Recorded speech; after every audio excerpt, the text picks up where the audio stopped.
Committee will come to order. Today we will continue our posture hearings with UCOM.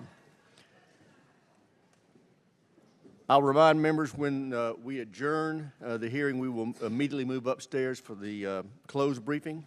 I want to thank our witnesses for being here and for their service to our nation. The United States is moving into an era of unprecedented danger. We've heard from the commanders of SOUTHCOM, AFRICOM, CENTCOM, and INDOPACOM. They each raised grave concerns about how China, Russia, Iran, and North Korea are working together to reduce America's global influence, harm our alliances, and undermine our national security. Nowhere is that more apparent than in Ukraine. Iran and North Korea are arming Russia with deadly effect. In return, they are receiving advanced technologies and other illegal aid from Putin. And while China has not yet provided weapons to Russia, Xi is providing Putin critical economic and security assistance. This includes dual-use materials and components for weapons. Kim, Xi, and the Ayatollah are eagerly aiding and abetting Putin's brutal invasion of Ukraine because they know a Russian victory there will seriously undercut the credibility of American deterrence and leave our security partners exposed. It is the green light these despots have been craving for decades. A Russian victory will embolden Kim, Xi, and the Ayatollah to confront South Korea, Taiwan, Israel, and ultimately the United States in new and fatal ways. And I fear Putin will use a victory in Ukraine as a springboard to invade Eastern Europe. We can't let that happen. We must restore American deterrence. It starts with this administration finally articulating a winning strategy. Since the start of the war, President Biden's Ukraine policy has been plagued by hesitation. Every major weapons system the United States has provided, from Stingers to Abrams to ATACMS, only came after serious congressional pressure, and it usually arrived months late and in insufficient numbers. The president's hand-wringing has only prolonged the war and driven up cost in terms of dollars and lives. Meanwhile, the U.S. sanctions have failed to make much of a dent in Putin's war machine. The president should use the billions frozen in Russian assets to support Ukraine, and he should arm Ukraine at the speed of relevance. But in order for that to happen, Congress needs to pass the National Security Supplemental. If the United States is unable to send additional weapons to Ukraine, Putin will win. And I would remind my colleagues that nearly all the money we're spending to arm Ukraine doesn't leave this country. It goes directly to U.S. companies and American workers to produce more weapons at a faster pace. This funding is revitalizing our defense industrial base after decades of atrophy. It's exactly what we need to do to prepare for a potential conflict with China. But we can't do it all. The president needs to force our European allies to do more. While the UK, Poland, and the Baltic states and the Czech Republic are punching well above their weight, there are some European countries that can and must do more. We all want this war to end, but that can't happen if the West hedges. If Putin thinks he can win, he won't come to the bargaining table. The quickest way to end this conflict is to strengthen Ukraine's negotiating position by ensuring they are well armed and well supplied. I look forward to working with my colleagues to do just that. Finally, last week marked the 75th anniversary of the founding of NATO. NATO has been enormously successful at keeping America and our allies secure and providing the deterrence necessary to avoid another world war. But as we enter this new era, where China, Russia, Iran, and North Korea are working together to flaunt international laws and destabilize whole regions, NATO needs to broaden its focus. It needs to secure its supply chains and reduce its dependency on China and Russia for goods and energy. And all NATO nations must meet their requirement to spend at least 2% of their GDP on defense. With a war raging in Eastern Europe, it's entirely unacceptable that a dozen nations are still falling short. When NATO meets in Washington this summer, the president should demand these nations present a clear plan on how they will meet the 2% benchmark as soon as possible. Every member state needs to fulfill its commitment because now more than ever, we need a strong NATO. I look forward to our discussion today and hearing from our witnesses about their security posture in Europe. And with that, I yield to my friend and colleague, the ranking member. Thank you, Mr. Chairman. I agree with almost all of what the chairman said, particularly about the importance of NATO and the importance of the fight in Ukraine. I definitely look forward to hearing from our witnesses who are very well positioned to update us on the specifics of that fight and on the alliance that is pushing back against Russia's invasion of Ukraine. And I will just, right off the top, foot stomp the point. You know, the House has waited months now to approve the security package to help protect Ukraine. You know, weeks ago we were too late. And now every day is at an extreme cost to our ability to deter Russia and Ukraine, but as the chairman correctly pointed out, to deter the whole broad alliance that is trying to basically, you know, tear down the international rules-based system. All of that pushes them forward. So we have the bill, the Senate bill, that we can pass. I would urge every member of this body to ask the Speaker and implore the Speaker to bring that up for a vote. It would pass the House and be signed by the President in short order. All we need is a little democracy. Give us the chance to vote on that bill so that we can give Ukraine the help that they so desperately need. Would love to get an update today from our witnesses about the fight in Ukraine. You know, my personal opinion is that Ukraine is in a strong position to stop Russia where they are if we give them the help. And this is where I have a tiny little bit of disagreement with the chairman's remarks.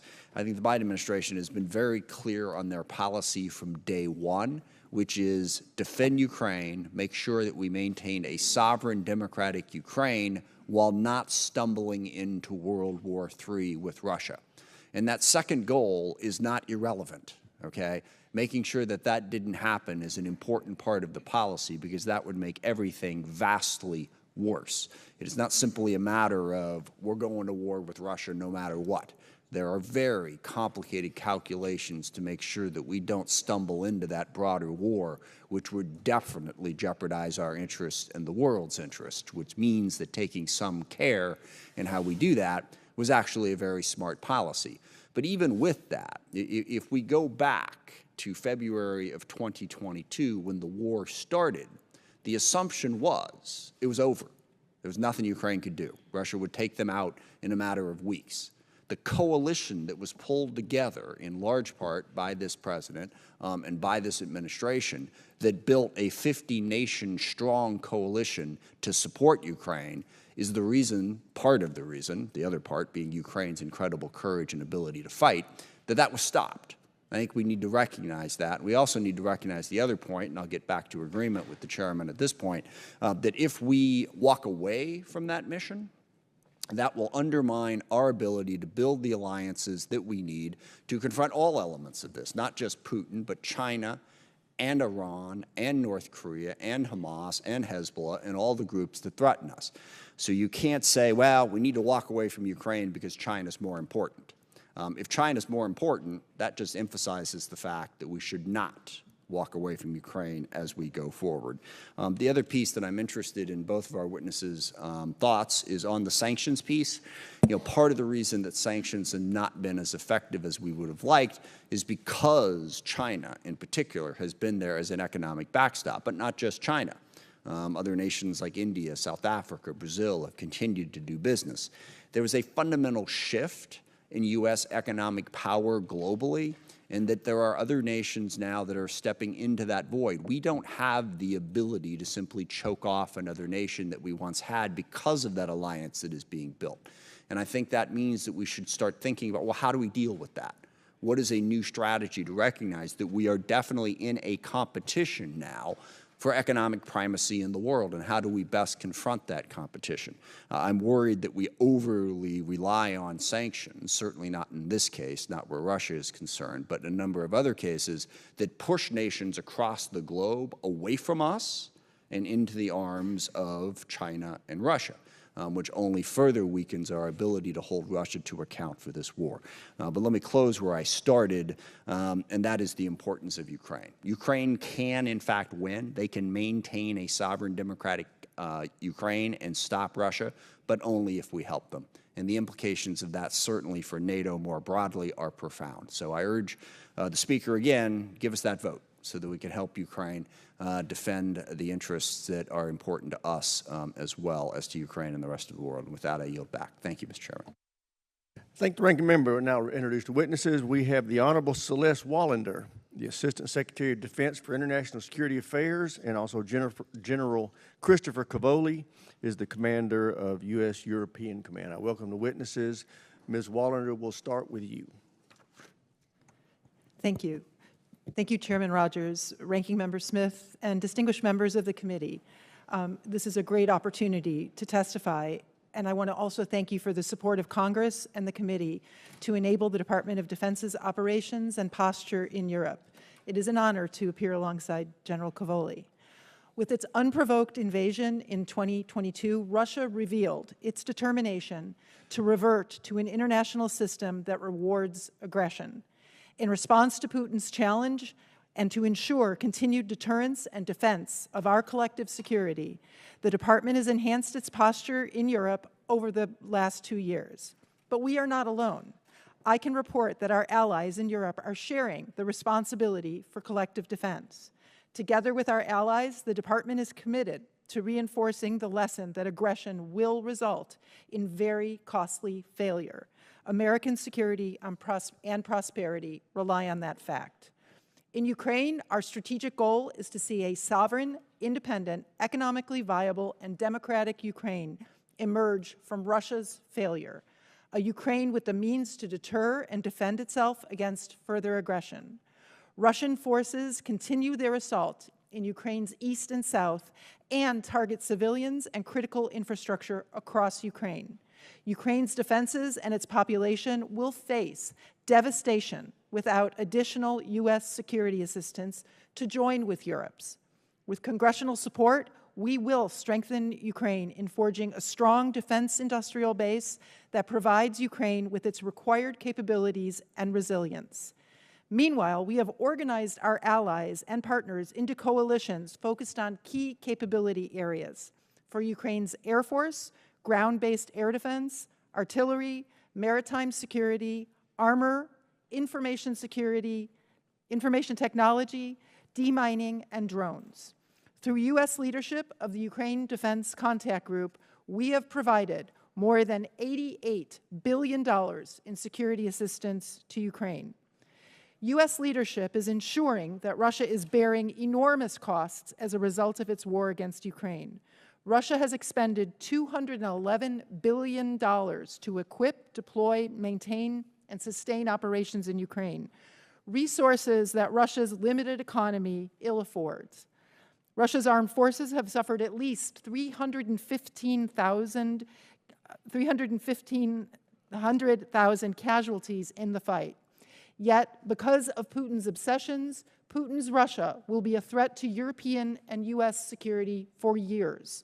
DoD is focused on our defense and on deterring Russia from attacks on the United States and our NATO allies. NATO is stronger today than ever.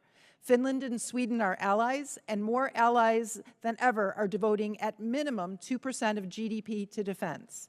Today, 18 allies meet the 2% requirement, compared to only 9 in 2020. Several more will meet 2% by the July Washington summit. In 2024, NATO allies will invest a total of $470 billion in defense, which amounts to 2% of the aggregate GDP of all of the members of the alliance. NATO allies together are answering the call to meet this historic threat. The Department will continue working with allies to defend our countries and our freedoms throughout Europe, including on its eastern flank, those facing Russia, where American soldiers serve on the front line from Estonia, Latvia, Lithuania, Poland, Slovakia, Hungary, Romania, and Bulgaria. America will welcome our allies this summer for the Washington NATO Summit to celebrate the 75th anniversary of the signing of the Washington Treaty that established the NATO alliance, founded on freedom and democracy. There are also states beyond NATO's Article 5 umbrella threatened by Russia. Moldova recognizes the threat posed by Russia and is undertaking significant defense reforms. Moscow continues its occupation of 20% of Georgia's territory and maintains an unwelcome military presence in both Armenia and Azerbaijan. DoD works with all four to strengthen ties, build resilience, and advance Euro-Atlantic integration. I want to emphasize how important Congress is to achieving our strategic objectives in Europe and beyond. Your reliable, stable, and consistent support and funding are critical. Thank you for the opportunity to testify, and I look forward to your questions. Thank you, Dr. Wallander. General Cavoli, you're recognized. Thank you, Chairman. Chairman Rogers, Ranking Member Smith, distinguished members of the committee, it's an honor to testify before you today on behalf of the men, women, and families of U.S. European Command. I'd like to publicly recognize our service members' shared sacrifice, and I'd like to praise their devotion to the mission and thank you for your support of them. I'm lucky to be accompanied by Command Sergeant Major Rob Abernathy here today, who represents those men, women, and families, and I'm honored to testify next to Dr. Wallander. We're facing challenging times, to say the least, in the European theater. Russia's brutal, unprovoked war has ravaged Ukraine for over 2 years. Their forces are demolishing cities and are destroying innocent lives on a scale we have not seen since the Second World War. Moreover, Russia is turning to the People's Republic of China, Iran, and North Korea to sustain its campaign in Ukraine. These countries are forming interlocking strategic partnerships in an attempt to challenge the existing order. This is profoundly inimical to U.S. national interests. And Russia shows no signs of stopping, nor does Russia intend to stop with Ukraine. Russia presents a chronic threat. U.S. EUCOM has responded to this Russian threat by enhancing our deterrence posture across Europe. We have strengthened our eastern flank with rotational force deployments. We have expanded pre-positioned stocks, and we've modernized our infrastructure to enable rapid reception of reinforcing forces. We have demonstrated this capability to reinforce in all domains through dozens of multinational training exercises. So we're ready to defend, and this allows us to deter. And we have deterred Russia from attacking our alliance. U.S. EUCOM is also very proud to lead the international effort in support of Ukraine. We do this through the Security Assistance Group Ukraine, SAG-U, which is led by Lieutenant General Tony Agudo. In the past 26 months of this war, the U.S. and our partners have delivered vast amounts of critical munitions and equipment to our Ukrainian colleagues. The SAG-U has facilitated a full range of training to promote unit readiness. We have ensured that Ukraine knows how to use their new equipment and knows how to maintain it. Nevertheless, Russia persists in its vicious campaign. And meanwhile, Ukraine remains almost entirely dependent on external support to stay in this fight. The severity of this moment cannot be overstated. If we do not continue to support Ukraine, Ukraine could lose. So our efforts are great, but in all of this, U.S. EUCOM is not alone. War in Europe has given our allies and partners clear purpose and unity, and they've seized the opportunity presented by this catastrophe. Over the past year, there have been profound changes in NATO. We have new war plans for the first time in 35 years. We have a new force model and a new readiness model. It makes more than 700% more European troops available to the Supreme Allied Commander, me, than just a couple of years ago. We have a streamlined and focused command structure. We have new authorities that give me the ability to respond to crisis in a timely manner. And European governments are backing these organizational changes with a concrete uptick in investment. In 2024, at least 20 nations are expected to meet the 2% of GDP defense spending mark. This compares to only 3 that did so in 2014. Continued U.S. leadership is essential, however. Our allies are stepping up, but they require and they hope for our continued leadership and example. By upholding our commitment to Ukraine and by demonstrating steadfast cohesion with the NATO alliance, we provide a clear deterrent to our adversaries. Should that deterrence fail, U.S. EUCOM, alongside our allies, is ready to fight and win. I thank Congress for your unwavering support to our servicemen and women, to our mission, to their safety, and to their well-being. Chairman Rogers, Ranking Member Smith, on behalf of the entire European Command, thank you again for this opportunity today. I very much look forward to your questions. I think the witnesses, I recognize myself for questions. General Cavoli, what would be the consequences for Ukraine, the United States, and NATO if Congress fails to, in a timely manner, pass the supplemental funding bill? Chairman Rogers, you know, I can't predict the future, but I can do simple math. And when I look at the supply rates, I look at the supply sources, when I look at the consumption rates, if we do not continue to support Ukraine, Ukraine will run out of artillery shells and will run out of air defense interceptors in fairly short order, Mr. Chairman. Based on my experience in 37 plus years in the U.S. military, if one side can shoot and the other side can't shoot back, the side that can't shoot back loses. So the stakes are very high. We are the main supplier of ground-based air defense and artillery shells for Ukraine right now. It's important to note that our allies are increasing their production rates. They're just not able to take it all under their control yet. They just don't have the supplies. They're increasing rapidly. Both NATO and the European Union are working to increase European production. That will be the first part of a bridge to the future. And then, meanwhile, we're all working with Ukraine to increase their organic production rates. They're already producing about 11,000 artillery shells a year and some other things, so we're bringing that up. But in the meantime, they're really dependent this year on us, Mr. Chairman, and without our support, they will not be able to prevail. Thank you. Dr. Wallander, some of our members are frustrated. They feel like the administration doesn't have a clear plan or objective in Ukraine. Could you articulate that for us? Thank you, Mr. Chairman. The objective is Russia's strategic failure. Putin's goal is to subjugate Ukraine, to strip it of its sovereignty and independence, but also to weaken and subvert Europe, America, and especially, of course, the NATO alliance. So our objectives and what has guided our policies for the last 2 years is that Ukraine remain a sovereign, independent European country that is able to defend and deter and to deliver that failure to Putin. And Ukraine is doing that with our support every day. And it is to strengthen the NATO alliance, to defend America's European security, which is the core of our global security. Our alliance in Europe enables American military presence more broadly, globally, as well as to defend and deter against Russia. And China is watching how we perform in Europe because they're drawing lessons for how we will live up to our commitments to allies and partners in the Indo-Pacific. So we need to ensure that Putin also fail in his goal to undermine European security.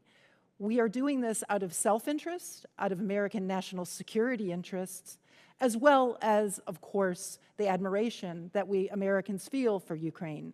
But in the end, we are doing this so that Americans can be secure at home and abroad.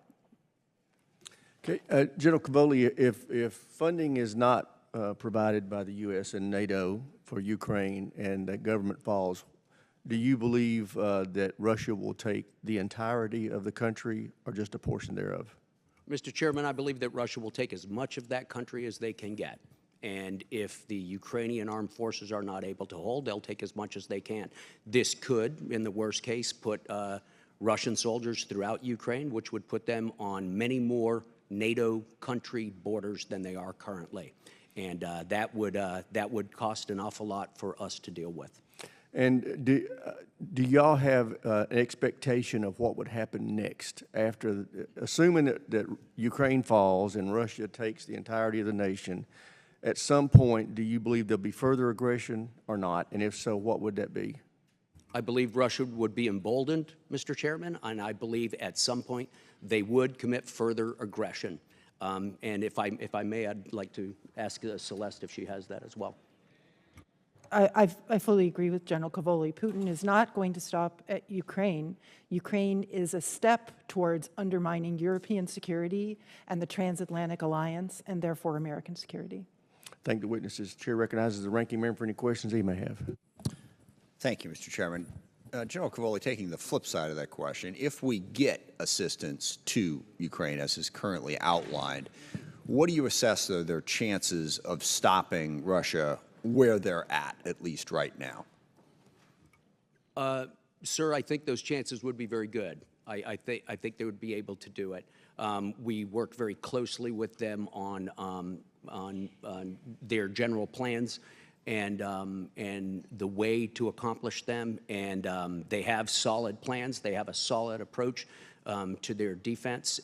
It does need to be resourced, however. Right. Because, I mean, at the moment, Russia's trying to press the advantage they have because Ukraine is rationing what they use because of the lack of support. But even then, you know, Russia seems to be struggling to break through. Can you give us your assessment as to why that is? What are the weaknesses or strengths of the Russian force and why they're still in the situation they're in? Absolutely. The first and primary reason the Russians are unable to break through is due to the tenacity of the Ukrainian defenders. They are defending very, very hard. They fight very hard. They fight every day. On the Russian side, the Russians are struggling to put together combined arms operations or operations at the battalion level, above the company level. It's very hard to aggregate very small unit actions into a larger offensive. They are trying. They're spending enormous quantities of materiel and enormous amounts of life to try to break through just by piling small attack after small attack. It has not worked so far, but in the end, numbers matter in warfare, of course, as you know, Ranking Member Smith, and those numbers, if we don't support Ukraine, will favor the Russians over time. Thank you. And Dr. Wallander, on a more difficult policy question, the other aspect of the Biden administration's policy here is to make sure that there was a sovereign democratic Ukraine. Yes, the Russia focus that you emphasized in your answer to the chairman's question is there, but we wanted to make sure that Ukraine was there. If we are able to get them support and we stop Russia where they're at, that, of course, is not the ultimate objective of Ukraine. Ukraine would like to take back all of the territory back to the pre-2014 borders. At the moment, that seems unrealistic. What would you say is the scenario and the administration's position on negotiations? So we get them the aid, we stop Russia so that Russia cannot achieve their maximalist goals. I see risk if at that point we continue, nope, we got to keep fighting because we got to get it all back. How do you have that very difficult discussion with Ukraine and also crucially with other Eastern European allies who are quite right? I mean, Ukraine should have, pre-2014 borders, but should, and what should happen isn't the same as what can happen. How do you handle that discussion to get to a peace in Ukraine? Thank you, Congressman Smith. First and most important is our policy is to fight, to preserve, to support Ukraine so that it is sovereign and can make its own choices. So we have to understand that in the end it is the Ukrainian people and their leadership who will decide how, whether, and on what terms they might be willing to negotiate with Russia. And it's very important to remember that.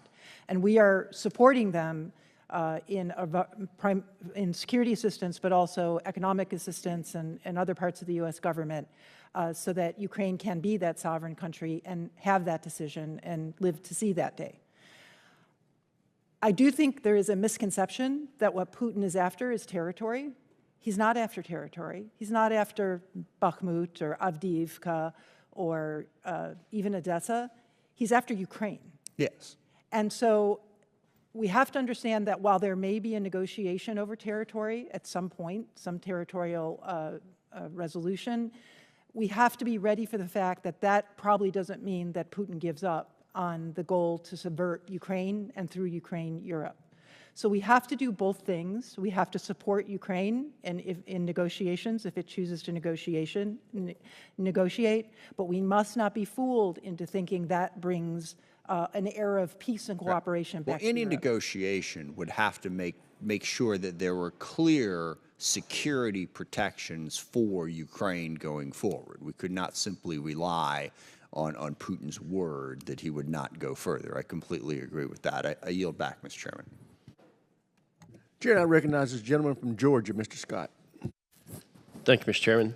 Dr. Wallander, I have a tremendous amount of respect for you. I would tell you I disagree on the Odessa statement. I do think Putin wants Odessa. I think it gives him control of the economy of Ukraine, and that port is extremely important to him, and I think that he would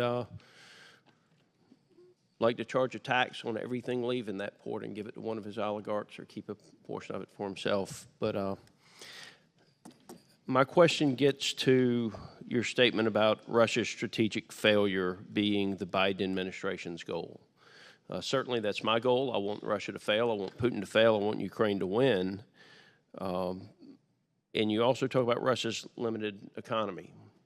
But most numbers show that Russia's economy grew at a rate of 3.6% for 2023. Is that your understanding? Yes, and its inflation rate is 13%. Okay. So it's 13%? Inflation rate is 13%. Okay. But their economy is growing. And the Biden administration has looked the other way, while India, whose economy is also growing at a pace that's actually about 7%, has bought billions of dollars worth of oil from Russia in violation of the sanctions.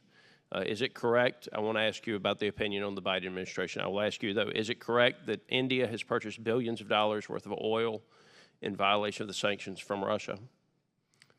India has purchased oil from Russia, yes. In violation of the sanctions? That would be a technical issue on whether they are paying more than the price cap, and I'm afraid I'd have to get back to you on that. Okay, fair enough. Congressman. As I said, I respect you. I'm not trying to play gotcha here, but my concern is that there are things the Biden administration could do that would hurt Russia's economy, and they have not done it. I'm also concerned with the fact that Russia, when the Ukrainians hit Russia's oil and gas infrastructure, the Biden administration came out and condemned the Ukrainians for hitting Russia's oil and gas infrastructure and suggested that they should not do that again. Can you tell me why, while Russia is attacking Ukrainians' oil and gas and energy sector, why shouldn't the Ukrainians attack the Russian oil and gas and energy sector? The issue on attacking critical infrastructure is when those are civilian targets, we have concerns because Ukraine holds itself to the highest standards of observing the laws of armed conflict, and that's one of the elements of being a European democracy. But the Russians are attacking the oil and gas infrastructure in Ukraine, correct? Absolutely. And if you're going to win a war, you can't sit back and take punches and not deliver punches. So why shouldn't the Ukrainians attack the oil and gas infrastructure in Russia? Congressman, we have concerns about striking at civilian targets when we support countries. Again, this is Ukraine's sovereign decision, but we express those concerns. But those oil and gas infrastructures in Russia are owned by the Kremlin, correct? It's not like they're owned by a private corporation that have shareholders and private assets are being destroyed. They are owned by private Russian citizens who are part of the Putin regime. That is correct.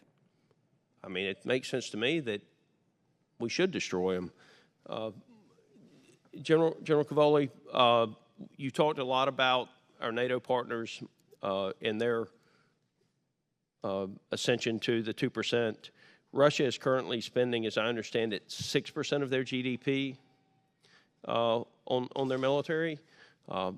My question is the 2% enough? If your enemy is spending 6%, if your greatest threat is coming from a country that is spending 6% of GDP, should that 2% threshold, should we work to raise that 2% threshold for the NATO partnerships? Thanks, Congressman. So first of all, there is a lively discussion among the nations in NATO right now about whether 2% is even any longer the relevant figure. Should it be higher? As you know, a number of our allies are spending significantly above 2%. I'd call attention to Poland here especially, which is closing in on 4% of GDP. I personally believe in the absence of any North Atlantic Council decision or agreement, I do think we're going to find that 2% is too low a figure.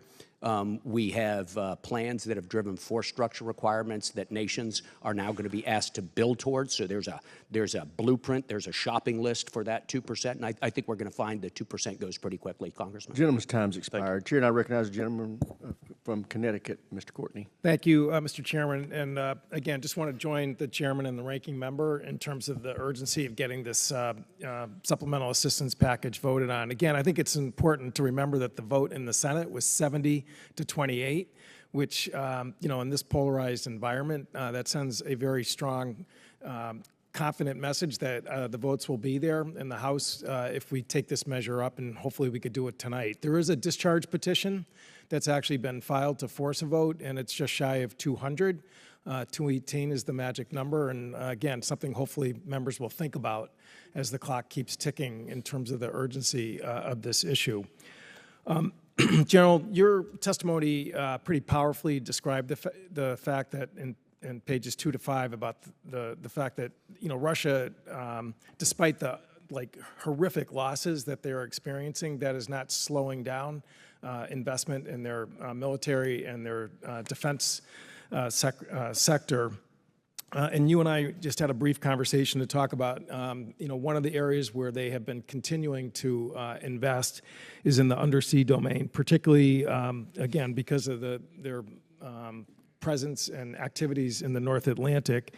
They've been steadily increasing over the years with construction of more sophisticated submarines, such as the Sever-de-Vins class and the upgraded Kilo platforms. Again, I know a lot of this sort of topic has to happen or be discussed in a classified setting, but I guess the question is that in terms of your command, I mean, and your predecessors have testified to this in the past, the Russian submarine activity in the North Atlantic is steadily, surely, in 2022, 2023, 2024, growing. Is that correct? Absolutely correct. And can you talk about the need for our Navy to again have adequate attack submarine fleet to be out there to again safely and effectively conduct anti-submarine warfare? Yes, Congressman. Thank you for the opportunity, in fact, because I think it's an extremely important topic. We absolutely have a need for a strong undersea warfare capability. As you pointed out, the Russian losses in Ukraine have been primarily in the land domain. We do not see significant losses in the air domain, especially their long-range and strategic aviation fleets. Other than the Black Sea Fleet losses, we see no losses in the rest of the Russian Navy fleet. And in the rapidly modernizing nuclear forces, we see continued investment and heightened level of activities, underwater especially. So our ability to handle that depends on a number of different things, but one of the primary things it depends on is our attack submarine fleet. And we have requirements that I share with U.S. NORTHCOM to defend the United States against the threat posed by Russian submarines, and we can always use more submarines to pursue that threat, sir. Absolutely. So to just put it more, bluntly, I mean, your requests in terms of requirements are not met in terms of what is available in terms of the missions. My requirements exceed what I am provided on a regular basis. Great. Yes, sir. Thank you. Again, you mentioned the Black Sea. Activities that are out there. I mean, in terms of people who are sort of have doubts about, Ukraine's commitment to stay in the fight here, I mean, it actually has been just, in my opinion, an underplayed success in terms of how they have, with no Navy, really been able to inflict incredible losses. 20% of the Black Sea Fleet was the latest number I saw. And can you just sort of comment in terms of, that sort of signal that they're in the fight and there is a plan? Absolutely. It's easy sometimes, I think, Congressman, for us to stare at the fight on the land and think that it represents the totality of the situation. It does not. The fight on the Black Sea and the fight for the Black Sea is an important part of this. It's especially important because of what it does for the Ukrainian economy. Without the rollback of the Black Sea Fleet, we wouldn't be able to get as much of Ukraine's grain out and onto market. That would cause food security problems across the globe and severe and acute problems for the economy of Ukraine, which is obviously under great stress as it is. I think the Ukrainians have done a fantastic fantastic and groundbreaking job using largely unmanned systems to push the Russian fleet back east of Crimea. It is very rare that a Russian warship ventures past ventures west of the southern tip of Crimea right now. It's a big success story, and it's theirs. Go back. Chair now recognizes the gentleman from Tennessee, Dr. Desjardins. Thank you. Dr. Wallander, first I want to say thank you. I was pleased to see that the Pentagon's OIG launched a new website last month that will allow the American people to directly see where our tax dollars are being spent to support Ukraine, something we've been talking about, I think, for about 6 months in our briefings. It's still a pretty hard sell back home because people don't see a pathway to victory. Basically, you know, what they're seeing is a stalemate that's drug on for 2 years now. And with the continued problems in our own country with the border, et cetera, it's hard to justify this spending, even though most of us in this room understand the importance of it. You know, one message that does seem to sell back home is when you talk about the evolving alliance between Russia, China, Iran, and North Korea is almost an axis similar to World War II, Germany and Italy and Japan. So that seems to get people's attention. What do you both see as a successful end of the conflict in Ukraine? And what more can the administration and the DOD do to message the reasoning for spending this money to the folks back home? Thank you, Congressman. In addition to the strategic objectives that I already identified on as Ukraine remaining a sovereign, independent European democracy, let me clarify that we are also supporting Ukraine to put it in the best possible position should Russia want to negotiate an end to the conflict on Ukraine's terms. In order for Ukraine to be in the driver's seat in any negotiation, they have to have the advantage. And the military and security assistance support that we've been providing to Ukraine has given them significant advantages, including controlling most of their Black Sea coast, as General Cavoli pointed out. So those are the stakes, and the answer also has to be that constituents need to understand that of the $60 billion in the supplemental that was requested, $48 billion of that goes to American industry to either replenish U.S. stocks or to procure for the longer term, and to support General Cavoli's forces in Europe who are working to defend and deter. So that is money going actually to American companies and to American citizens to support the work that they are doing for European security. Okay. And I think that's a message the president should deliver directly to the country. I've said that before, and I still think that, you know, they're not getting that message. I hear and understand what you're saying, and I think it would help to hear that. I wanted to get both your opinion on Secretary Blinken's announcement last week that Ukraine will become a member of NATO sooner or later. Seems like a pretty provocative remark, and I want to see if you had any response to it. U.S. policy since, I believe it was 2008, has been that Ukraine will be a member of NATO someday, and we have focused our bilateral relationship as well as the work we do with NATO allies to bring Ukraine up to the standards of not just NATO membership, but EU membership, because that's the aspiration of the Ukrainian people. They've elected leaders again and again who have promised to keep Ukraine on that path. So that Secretary Blinken was reiterating a longstanding bipartisan policy. Okay. Well, if memory serves, just 2 years ago, that was a major red line for Putin. If Ukraine entered NATO, the escalation could go way beyond Ukraine. At least that was his threat, and one of the reasons that I think even Zelensky said Ukraine does not want to be a member of NATO, or at least at that time. So it just seems antithetical in a way to throw that out there right now while we're trying to secure peace and or victory in Ukraine. You know, maybe that's something that should have happened 2 years ago in hindsight. Who knows? But it just seemed pretty bold. General, did you have any opinion on that? No, not with regard to U.S. policy, Congressman. I would just add from a NATO's perspective, NATO's agreed policy among the 32 nations is that when the time is right and all allies agree, Ukraine will become a member of the alliance. But those two conditions are an important part of NATO's position, and they have not been met yet. Okay, I yield back. Chair now recognizes the gentleman from California, Mr. Garamendi, for 5 minutes. Thank you, Mr. Chairman, and a personal thank you to you for your strong statement about the necessity of passing the supplemental bill. Your leadership and the colleagues, all of us on this committee, play a critical role in getting that done. And my question really goes to General Cavoli. In your written statement, you continue to use, quote, despite its military evident deficiencies, dysfunction, Russia continues to pose an existential threat to Ukraine. Ukraine cannot sustain the fight alone.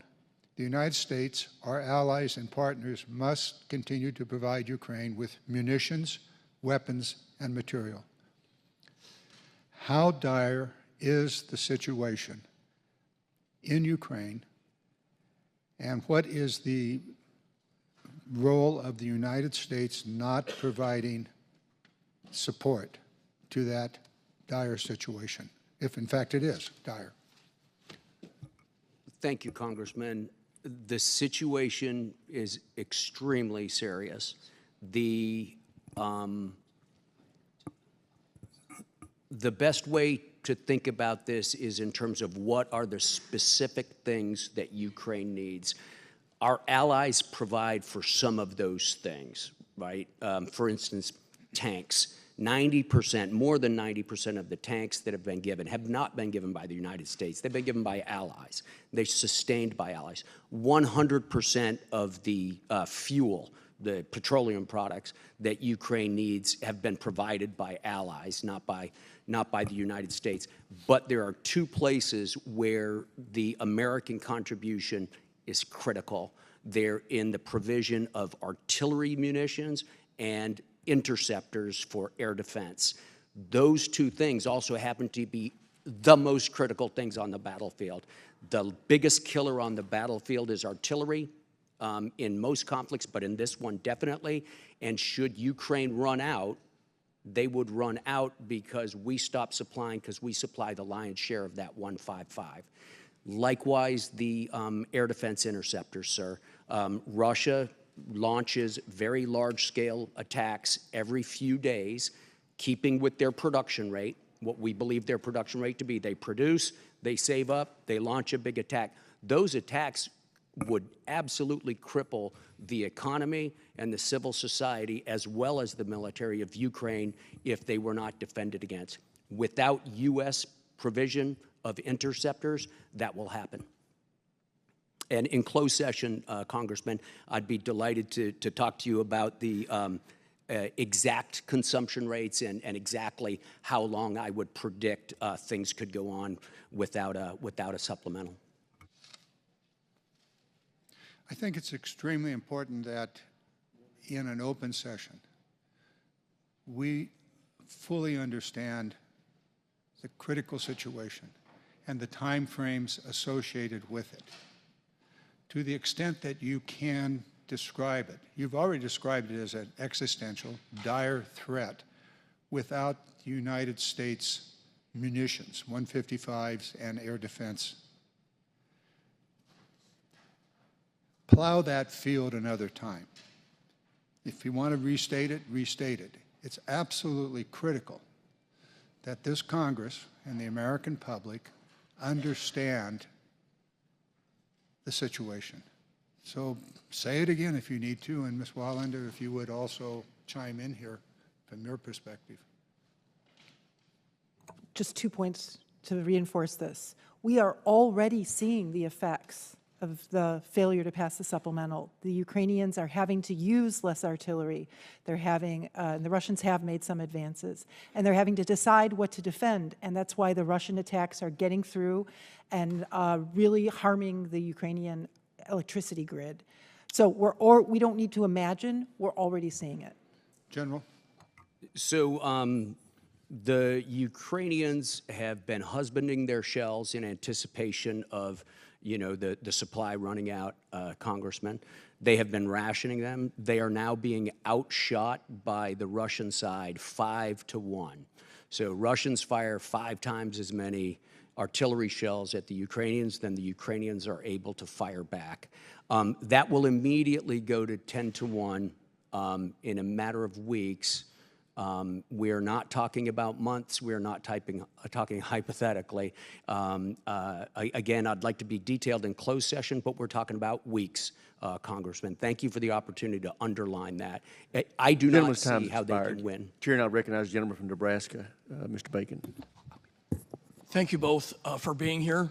Appreciate your testimony. I was just meeting with Israeli families of hostages, so I may duplicate some of the questions, but first thing I would like to know, if Russians prevailed in Ukraine, what's the likely outcome for Moldova? Well, Russia already occupies Moldovan territory. It uses that military occupation to subvert Moldova's democracy and its economy. Corruption is rampant because of that Russian influence. And Moldova is very much, in Russian policy, unfinished business. They've been limited by being able to control more territory because Ukraine stands between Moldova and Russia, but Moldova ranks high as part of Putin's unfinished business. It stands to reason if Ukraine falls, Moldova will be next. Also, Russian leaders have been threatening the Estonia prime minister, the Latvian prime minister. In fact, a leader in the Kremlin called them fake states. How much threat will the Baltics be under if Ukraine falls? Again, Russian nationalists and Putin themselves are very public and clear that they believe that the status of the Baltic states as former elements of the Russian Empire remains unresolved, and that is business that they intend to get to. I do believe that NATO's Article 5 commitment is strong and credible, and we need to keep it so, but we also need to make sure that Russia's operations in Ukraine are a failure. But what we're saying here is this war with Ukraine, by the way, just on its own merits, is barbaric. Russia's invading a country that was independent, wanted to go towards the West, wanted to go to free markets. Was an unprovoked invasion by Russia, so it's bad in its own right. But this war with Ukraine is not just about Ukraine. Would you agree? I absolutely agree with you, sir. Well, thank you. I am the Baltic Security Chair. I'd like to maybe ask General Cavoli if you could talk a little bit about what we're doing there. I know we're trying to get better air defenses. We're trying to get more a division equivalent there, but could you give us an update how we're doing? Because I think it's very much in our national security interest to have a deterrence in the Baltics. First of all, Congressman, I agree with you on that last point. Absolutely. I think our ability to help deter conflict in the Baltics is extremely important. It is a vulnerable part, geographically speaking, military geography of the alliance. I would also point out that Dr. Wallander's comments about Russia's intentions, which reflected yours, those are shared by the leaders of those countries, and they feel them acutely and talk to me about them frequently, and I agree with their concerns. Congress has been very generous and provided for a Baltic initiative, security initiative. Let's point out our initiative, which brag on it. We're about $1.4 billion into that right now. We have started with air and missile defense improvements. We've completed the sensor network, and now we're moving into effectors or the shooters. I think it's having a big effect there. In parallel, we've got the plans in place for the other 5 components, which include land forces, medical forces, and the other things you're aware of, sir. It's going very well. I mean, we have eager partners there, right? The 3 Baltic countries, in and of themselves, just individually, are very serious about their defense and have done, extraordinary things to prepare. Different things in some cases, but extraordinary. Right. In the case of Latvia, they've reintroduced conscription, for example, which is not something we would have been thinking about some years ago. In addition to the Baltic Security Initiative, we're doing a few other things. As the Supreme Allied Commander for Europe, I'm responsible to put together a plan for rotational air and missile defense. one of the primary locations for those rotations is going to be in the Baltic countries. That's great. And then we have bilateral agreements that have been made between our secretary and the ministers of all three countries. So as the U.S. European commander, I maintain forces in each of those countries. They work to improve our interoperability and stiffen the defense capabilities. I don't have really time for another question, but I have to make a comment, something for you to chew on. I support having armored units in Poland and Eastern Europe, but being that they're rotational, it's putting a huge strain on the families. And we saw a report that suicide rates for folks in these armored units are significantly higher than the rest of the Army. I think they need some kind of stability, maybe permanency there. We don't have time for you to answer, but this is a huge concern for many of us. Thank you. I yield.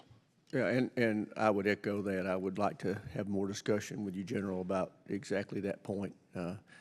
But anyway, we'll recognize the gentleman from Massachusetts, Mr. Keating. Thank you, Mr. Chairman. General Cavoli, you termed this as extremely serious. You said that the severity of this moment can't be overstated. And I've heard political deflection here in this committee today, and I hear it outside of this committee room, on the floor. I hear it in all kinds of news reports. Deflection that mentioning President Biden that, 2 or 3 years ago, maybe he should have done more. Deflection that there's no policy, in spite of the fact that Dr. Wallander just concisely laid out our policy very clearly. Deflection that Europe's not doing enough, and why should we do anything if they're not doing enough when we know that the GDP of European countries is greater than ours committed to this. We know that a new NATO country like Finland is committed to 10 years of their fight against Ukraine. We know even that historically Germany, for the first time since World War II, is deploying troops right in Lithuania, something that you wouldn't believe was possible even a year ago, to put a line of defense up against Russia's aggression. And we've heard the name Biden again, yet we're here right now in this Congress with our responsibility, and one person is holding this up.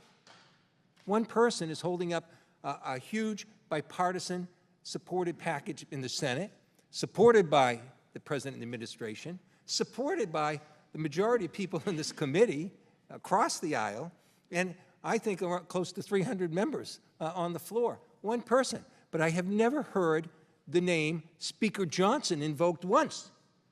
Not once. The person that's holding this up. Not once. And I hope through the committee that we'll hear that name, because he is holding this up. And we need action right now, which you've made very clearly. One thing I want to extend is the idea that China is looking. China is doing more than looking right now. Chinese have entered an agreement with Hungary, led by President Orban, who the former president praises and emulates, inked an agreement to allowing Chinese police to patrol the streets of Hungary, a NATO country. China's helped rebuild Russia's defense industrially and economically and militarily, has helped them in this war, providing non-lethal assistance in drones and computer chips, and increased imports in Russian goods by 12% last year. China's no-limit partnership has been parroting Russian disinformation about Ukraine.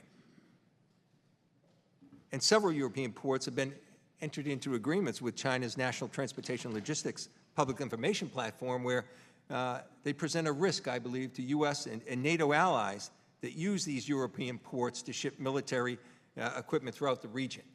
So all these things are real, and we do nothing here in Congress, when we can do the one thing that'd be the most important thing at this moment that's so serious. Just want to comment for those, too, that don't recognize the threat to the rest of Europe in terms of the Russian aggression in Ukraine. And that's the fact that just a few weeks ago, Belarus began military exercises on its border. Belarus, the ally of Russia in this, the proxy of Russia in this, they began military exercise on the border, not just with Ukraine, but with Lithuania and Poland. So I'd ask about the significance of this, and to emphasize once again what the threat is to the rest of Europe here, including with this recent military exercise, 2 NATO countries where we have an Article 5 commitment, a commitment that Europe and our rest of our allies came to our call after 9/11 to do everything we can, including deploying troops on the ground, U.S. troops on the ground, if you could. Thank you, Congressman.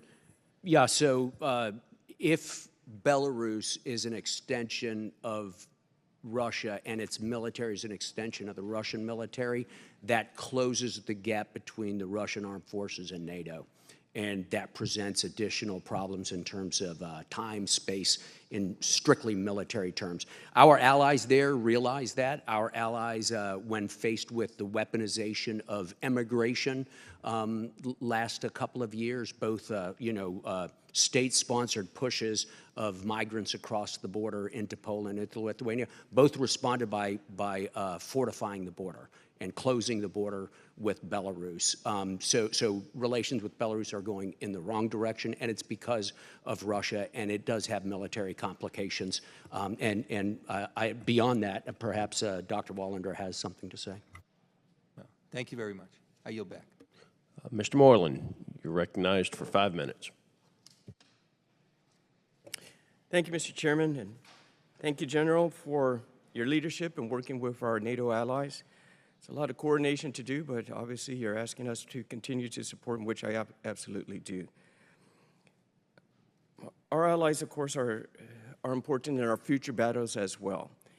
And General, my first question regards just that and NATO's responsibility and what they're able to do for future battles. Specifically, as we look at Guam, Hawaii, and other U.S. Pacific Island territories who are not covered under Article 5 of the NATO chapter, meaning if these jurisdictions were attacked, NATO allies would not be obligated to defend the United States.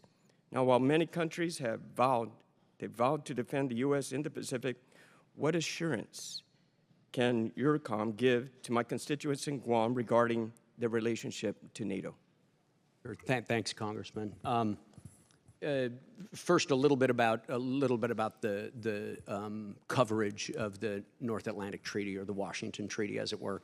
Article 6 lays out what the boundaries are that were agreed at the time and have been routinely updated over the years. It's north of the Tropic of Cancer is the first thing.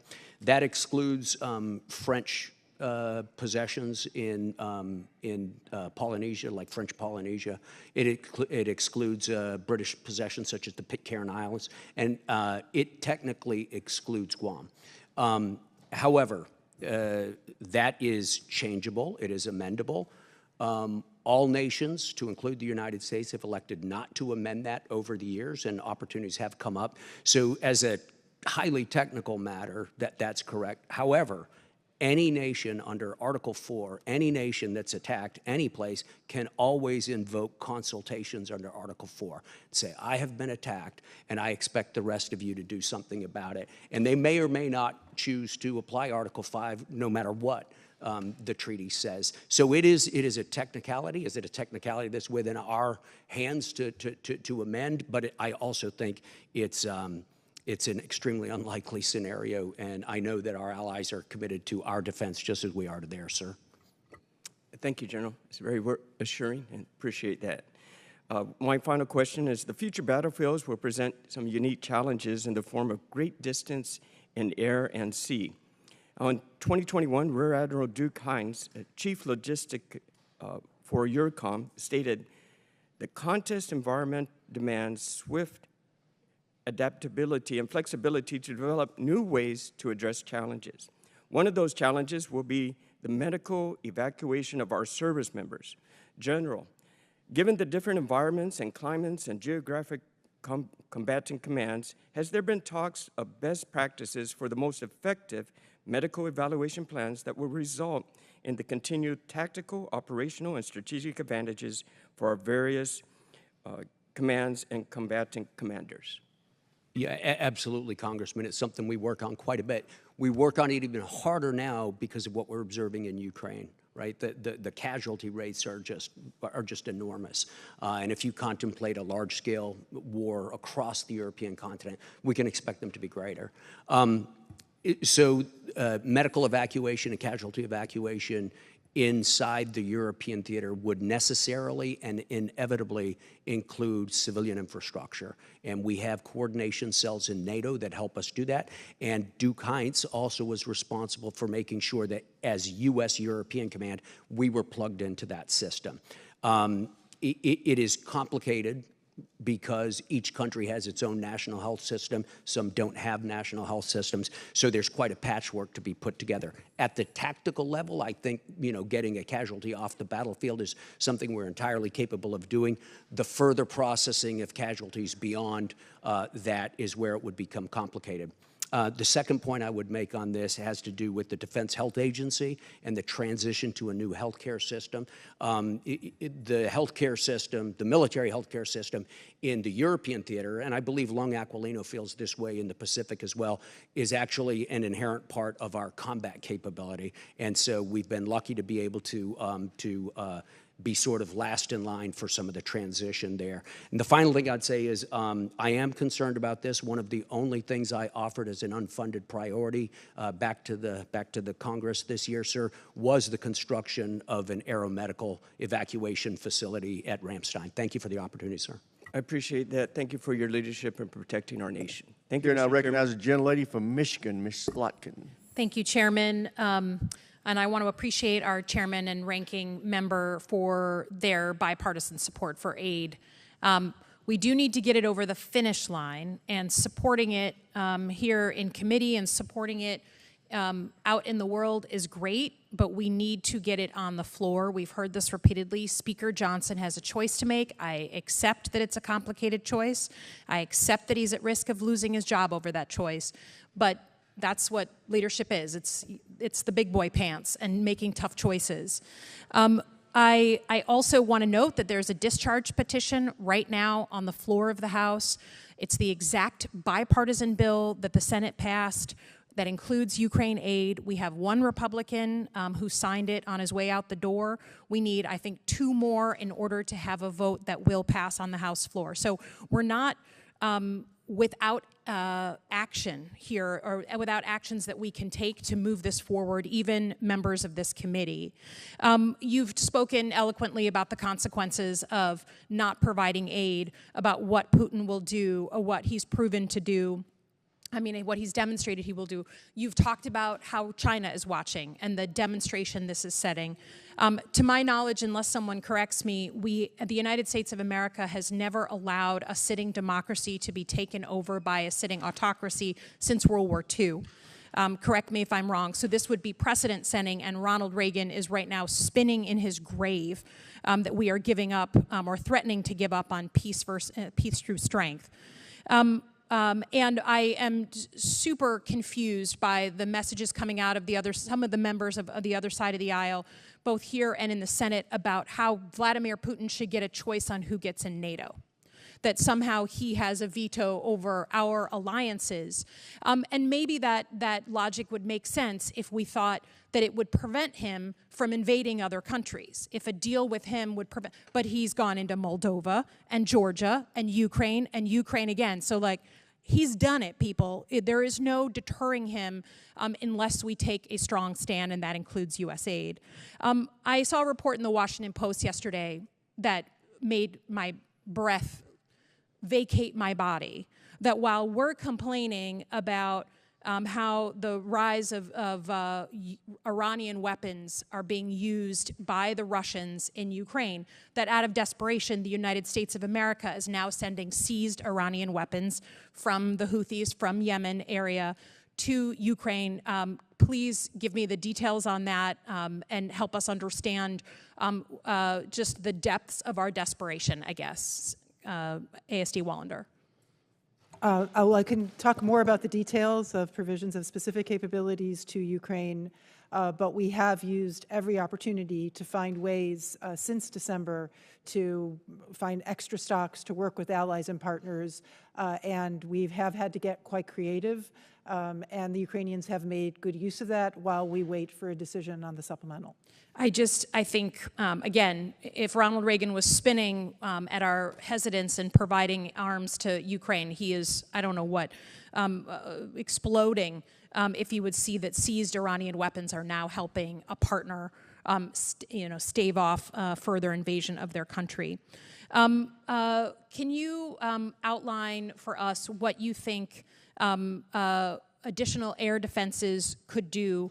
Or basically, can you outline what you think would be sort of the next things that we would want to provide in terms of not quantity but quality to the Ukrainians that might have a decisive impact? We have lots of questions about air defenses, but can you walk me through certain systems that in this next tranche that would be decisive? So thank you for the question, because I want to highlight something that often gets missed, which is the supplemental would include not just PDA, urgent, the capability we can deliver next week as fast as UCOM can move it, but putting on contract things like Patriot systems, replenishment missiles for NASAMS, replenishment missiles for Patriots. And those are long lead times, but the sooner we can put them on contract, the sooner we can get them to Ukraine, so Russia knows that they can't wait us out, that Ukraine will continue to be able to defend itself. I'll turn to General Cavoli to speak about priorities, but I think those are the stakes as well. Thank you. In addition to that, it's the monies that provide the demand signal that creates investment in the defense industrial base, and that's one of our big challenges, getting our wartime production up, Congressman. General Yes. Leader's time's expired. Chair, and I recognize the gentleman from Indiana, Mr. Banks. Dr. Wallander, DOD admitted last month that it underestimated the cost of replacing American weapons we've sent to Ukraine, leaving a $10 billion hole in our own stockpiles. The day after announcing that it was overdrawn, the DOD took $300 million that it found and immediately sent it to Ukraine. Why didn't that money go to filling the $10 billion hole in our own stocks? Congressman, I apologize. I believe what we did was we assessed that we had overvalued the value of the stocks that were given to Ukraine, and that was what created, we hadn't used as much PDA authority as we had originally estimated. So the reference you made to that particular package was that there had been an overvaluation of what the material in stocks were, so it gave us more headroom to be able to provide capabilities to Ukraine. What does that mean? The mysteriously finding the $300 million, you say overestimating, unpack that more. What does that mean?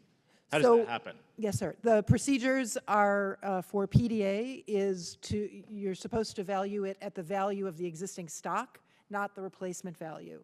The replenishment value is absolutely key, as you note, and the replenishment money in the supplemental is calculated at the cost of replenishing, but in terms of the value of under the PDA authority, I know it's very technical and mind-blowing, but the value of what we have authority from Congress to give Ukraine is supposed to be set at what the value of the stocks themselves were. Is this unusual? I mean, mind-blowing, $300 million seems like that would be very unusual. That was over a period of 2 years of PDAs, so I can't give you the exact percentage of what that was of the value of the PDA, but I can follow up with you on that. So this seems to me like funny math. So we overvalue $300 million, so we send more money to Ukraine.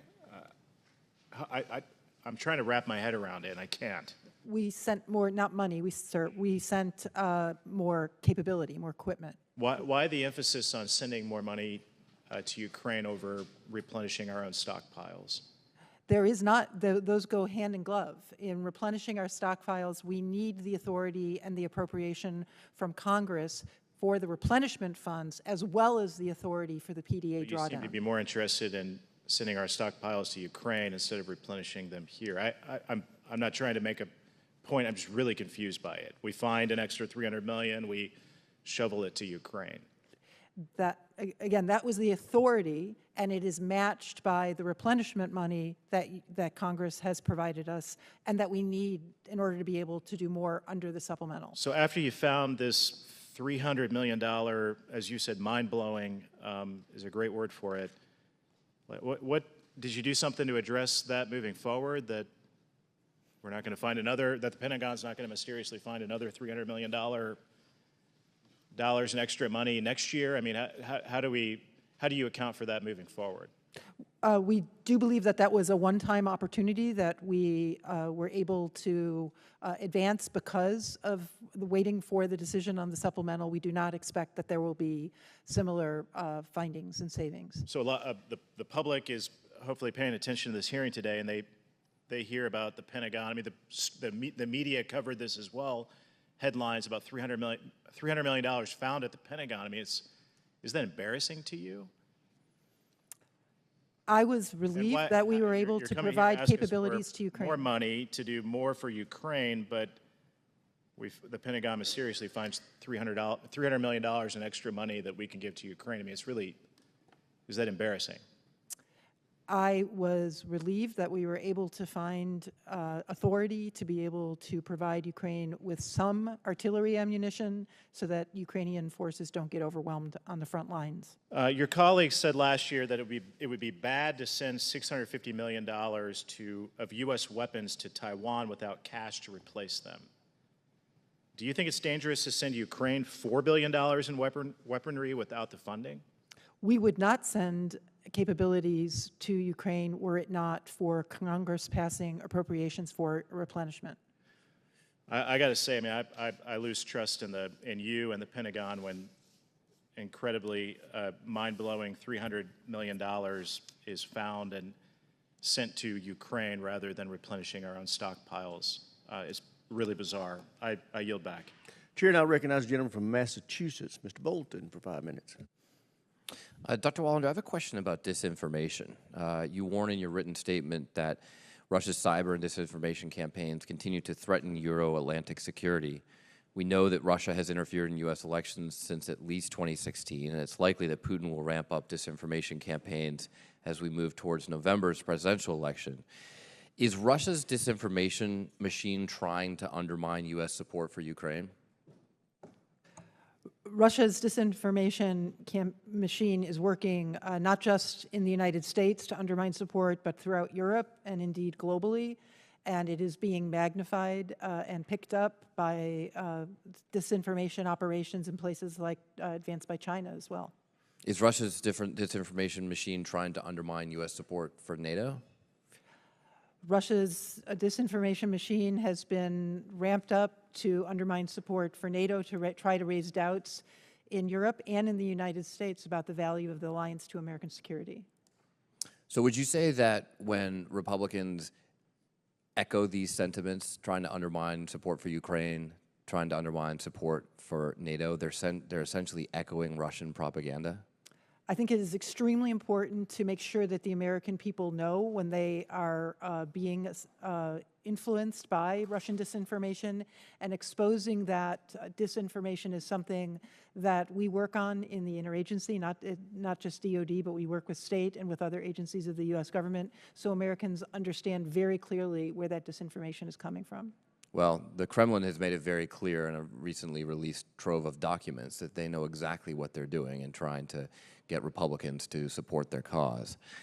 I'm also concerned about China's increasing willingness to conduct disinformation and electoral interference campaigns against the U.S. General Cavoli, how is China coordinating with Russia to spread disinformation throughout the U.S. and Europe? Congressman, China coordinates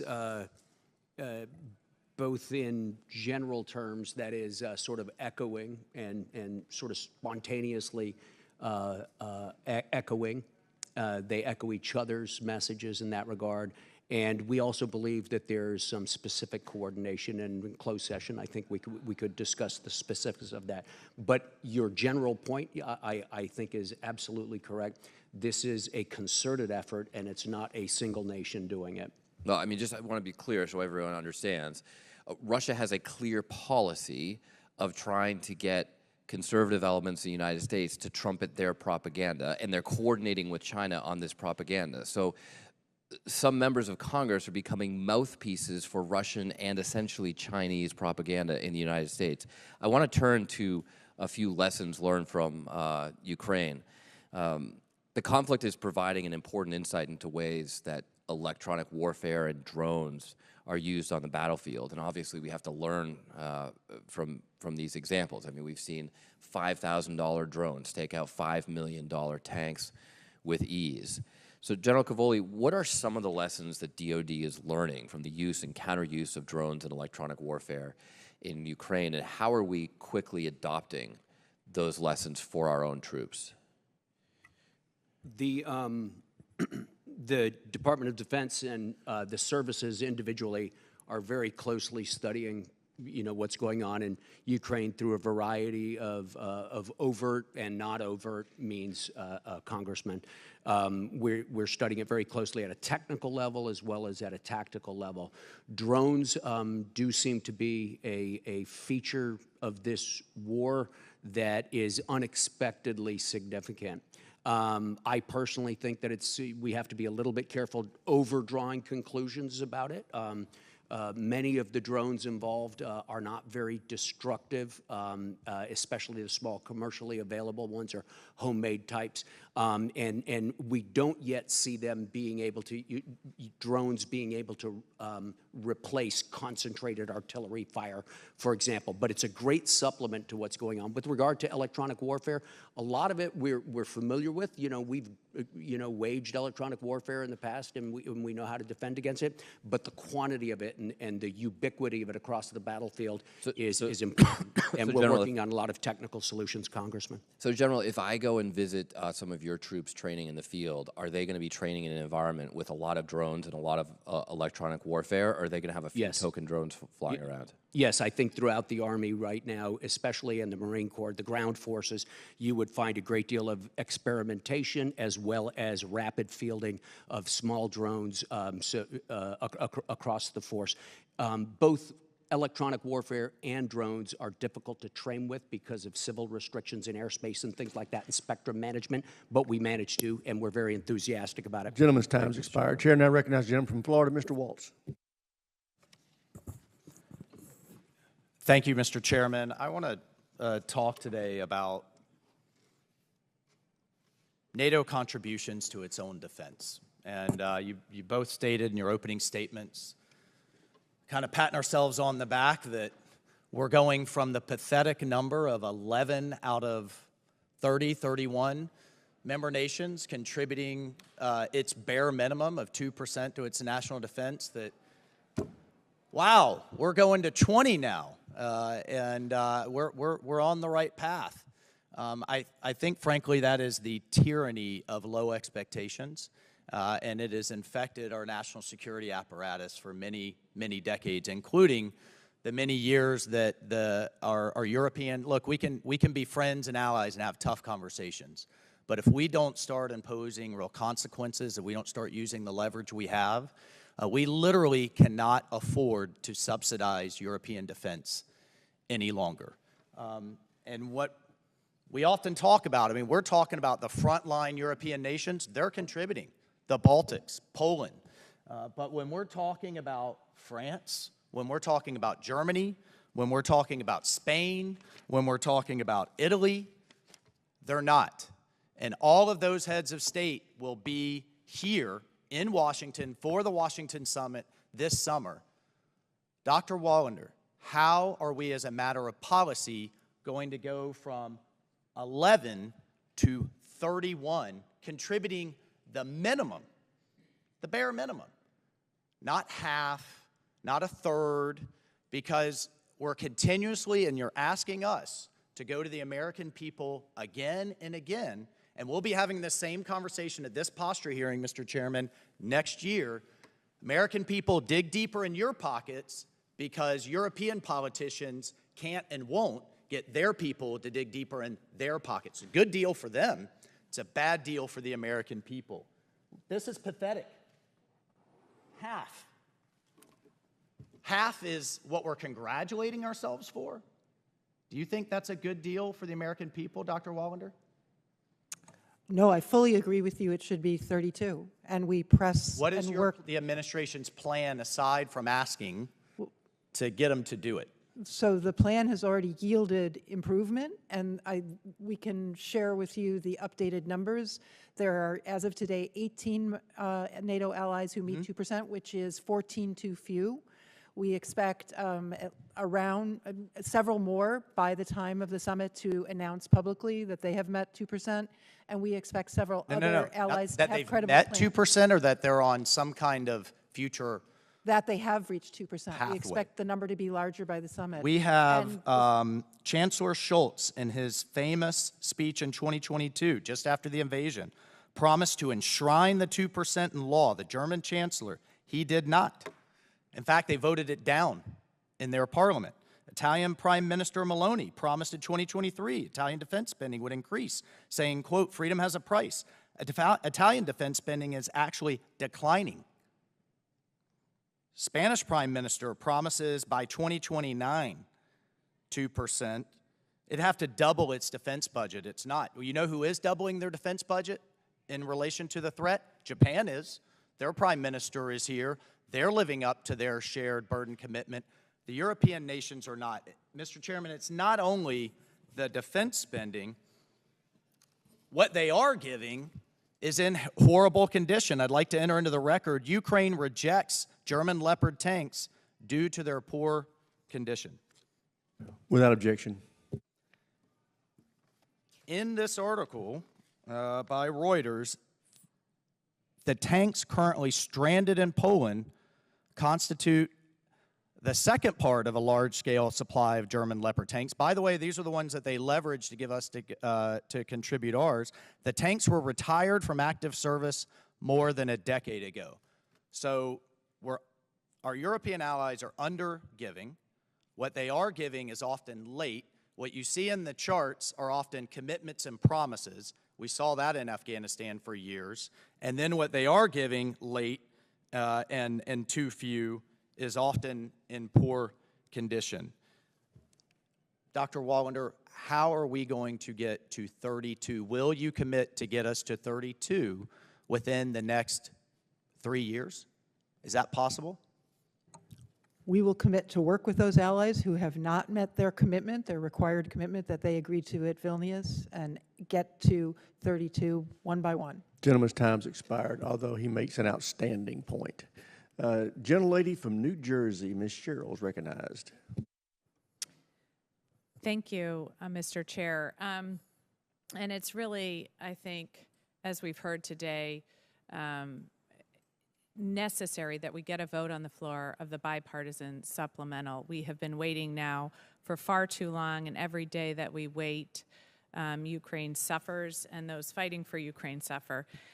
And it's estimated that since Putin's illegal invasion of Ukraine, our allies and partners have actually committed around $44.3 billion to direct security assistance to Ukraine. In fact, as a percentage of GDP, the United States only ranks at 16 among all of the countries in NATO. So our NATO allies have also made significant plans and commitments to improve the alliance's collective defense and deterrence through defense spending, improved capabilities, and nested strategies.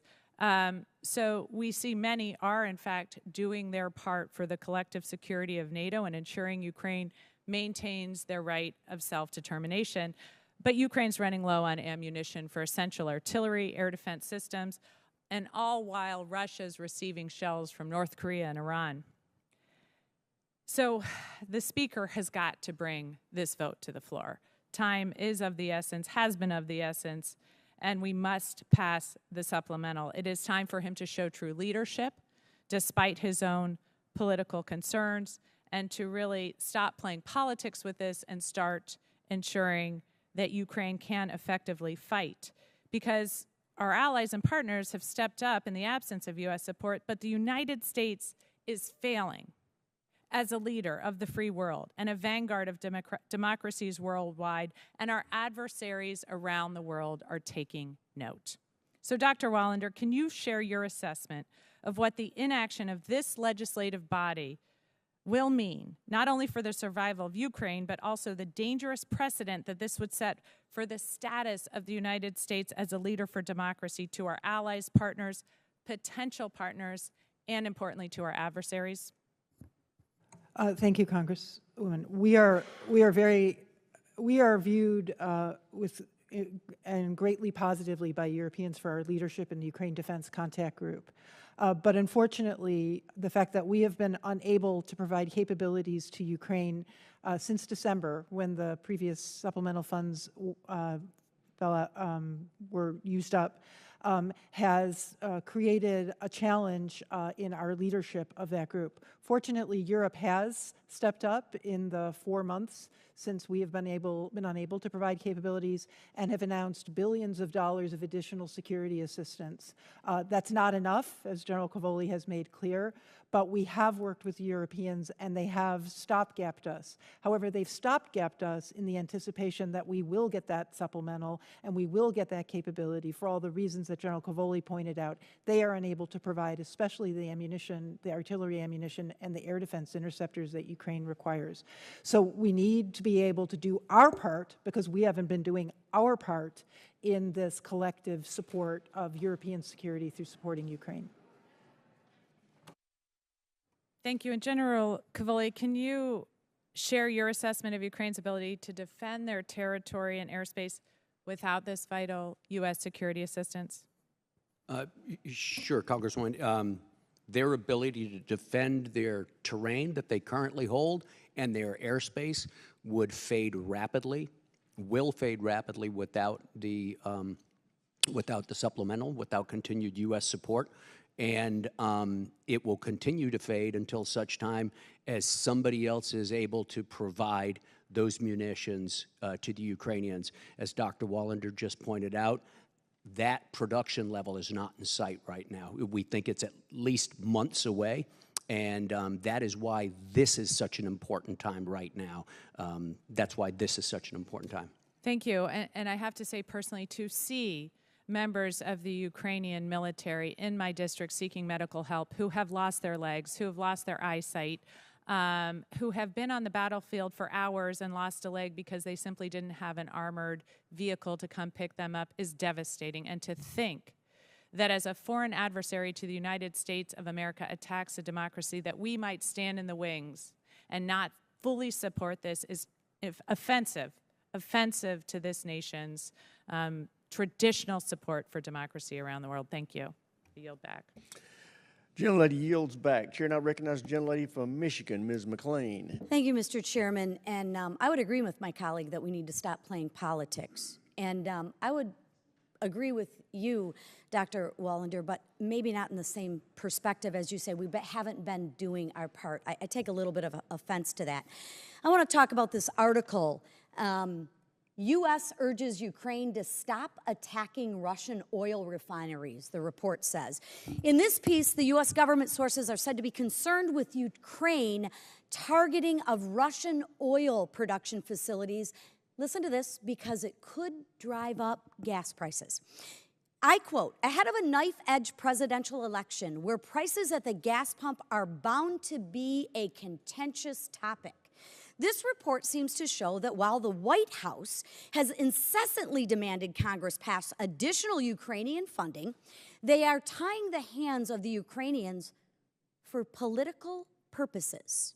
And I agree, we need to stop playing politics. If the president truly cared about defeating Russia, he would be acting as a leader and not as a political hack worried about his next election.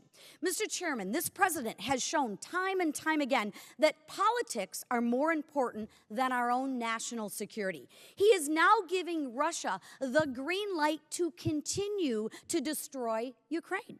6 months ago, this president said, October 10th, in his October 10th speech, he said, we stand with Israel, and we will make sure Israel has what it needs to take care of its citizens and defend itself. Now, the president has been threatening Israel if they don't stop defending themselves. On Iran, the president has chosen to side with their Iranian regime over all of our allies in the region.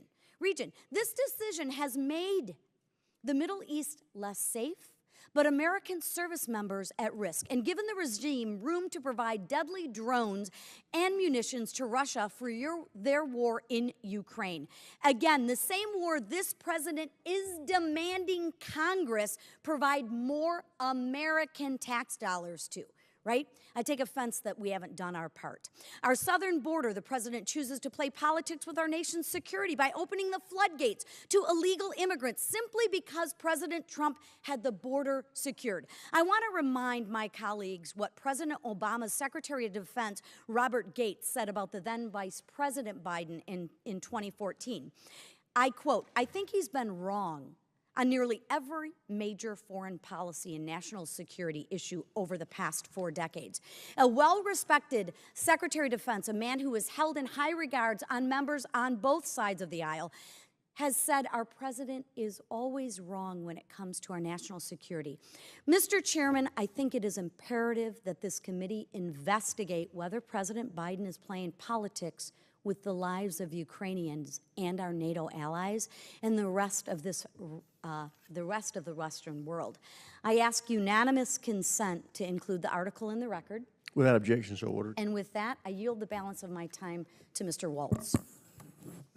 Dr. Wallander, we have statistics here that that our allies have contributed $44 billion in direct security assistance to Ukraine. And we've talked about the accounting differences in the Pentagon that have yielded $6 billion, $300 billion. What's the common accounting standard? Does NATO have a common accounting standard for how it's valuing its assistance? NATO does not have NATO doesn't organize or advance that security assistance. So it's conceivable that it could be overvalued as our equipment contributions were overvalued? The assessment of the value is provided by the countries providing the value of the equipment. So they could be using, I mean, we've got, 30 different countries. They could be using 30 different standards.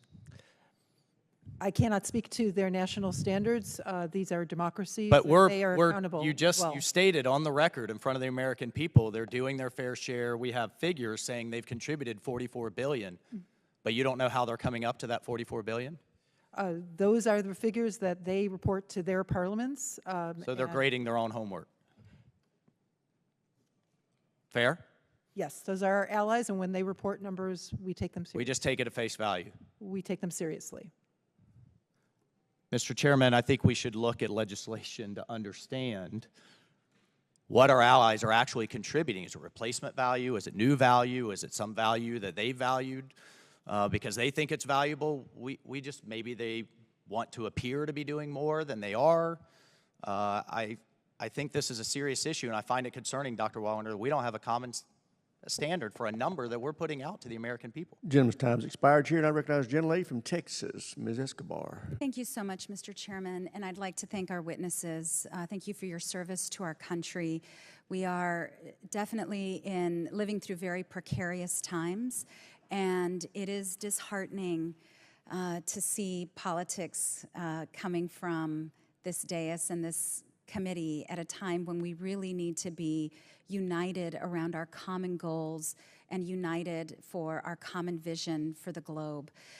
One of the areas of great concern that I keep hearing about on cable TV and coming from members of Congress is, and I heard it today from the dais from one of our colleagues, that we are in effect sending bags of cash to Ukraine, that it is Congress that is being asked to approve money for Ukraine, when in fact, the truth is, we are approving funding to replenish stocks and munitions. I think it's really important for the American people to understand what supplemental funding goes to specifically, not specifically in enumerating everything that it is funding, but can you please explain to the American people what the supplemental funding request from the president would fund for Ukraine? Dr. Wallander. Thank you, Congresswoman. So there are three buckets to understand. First is presidential drawdown authority and the associated replenishment appropriation to replenish U.S. stocks. The authority allows for pulling capabilities from U.S. stocks based on an assessment that readiness requirements are maintained, and then the contracts are made to replenish those stocks for the American military forces to be able, therefore, to move on to new production, new capabilities, in many cases more modern, new advanced versions of existing stocks. The second is Ukraine's And who is security- building, I'm sorry, I don't mean to interrupt, but I think this is an important point. Who is building the replenishment of the stocks? That money goes to American defense contractors to supply the American military with the most up-to-date, capable requirements that the combatant commanders have identified and need in their stocks. So that funding is being invested in American jobs, American companies. Across 40 states of the United States. Thank you. I didn't mean to together. interrupt.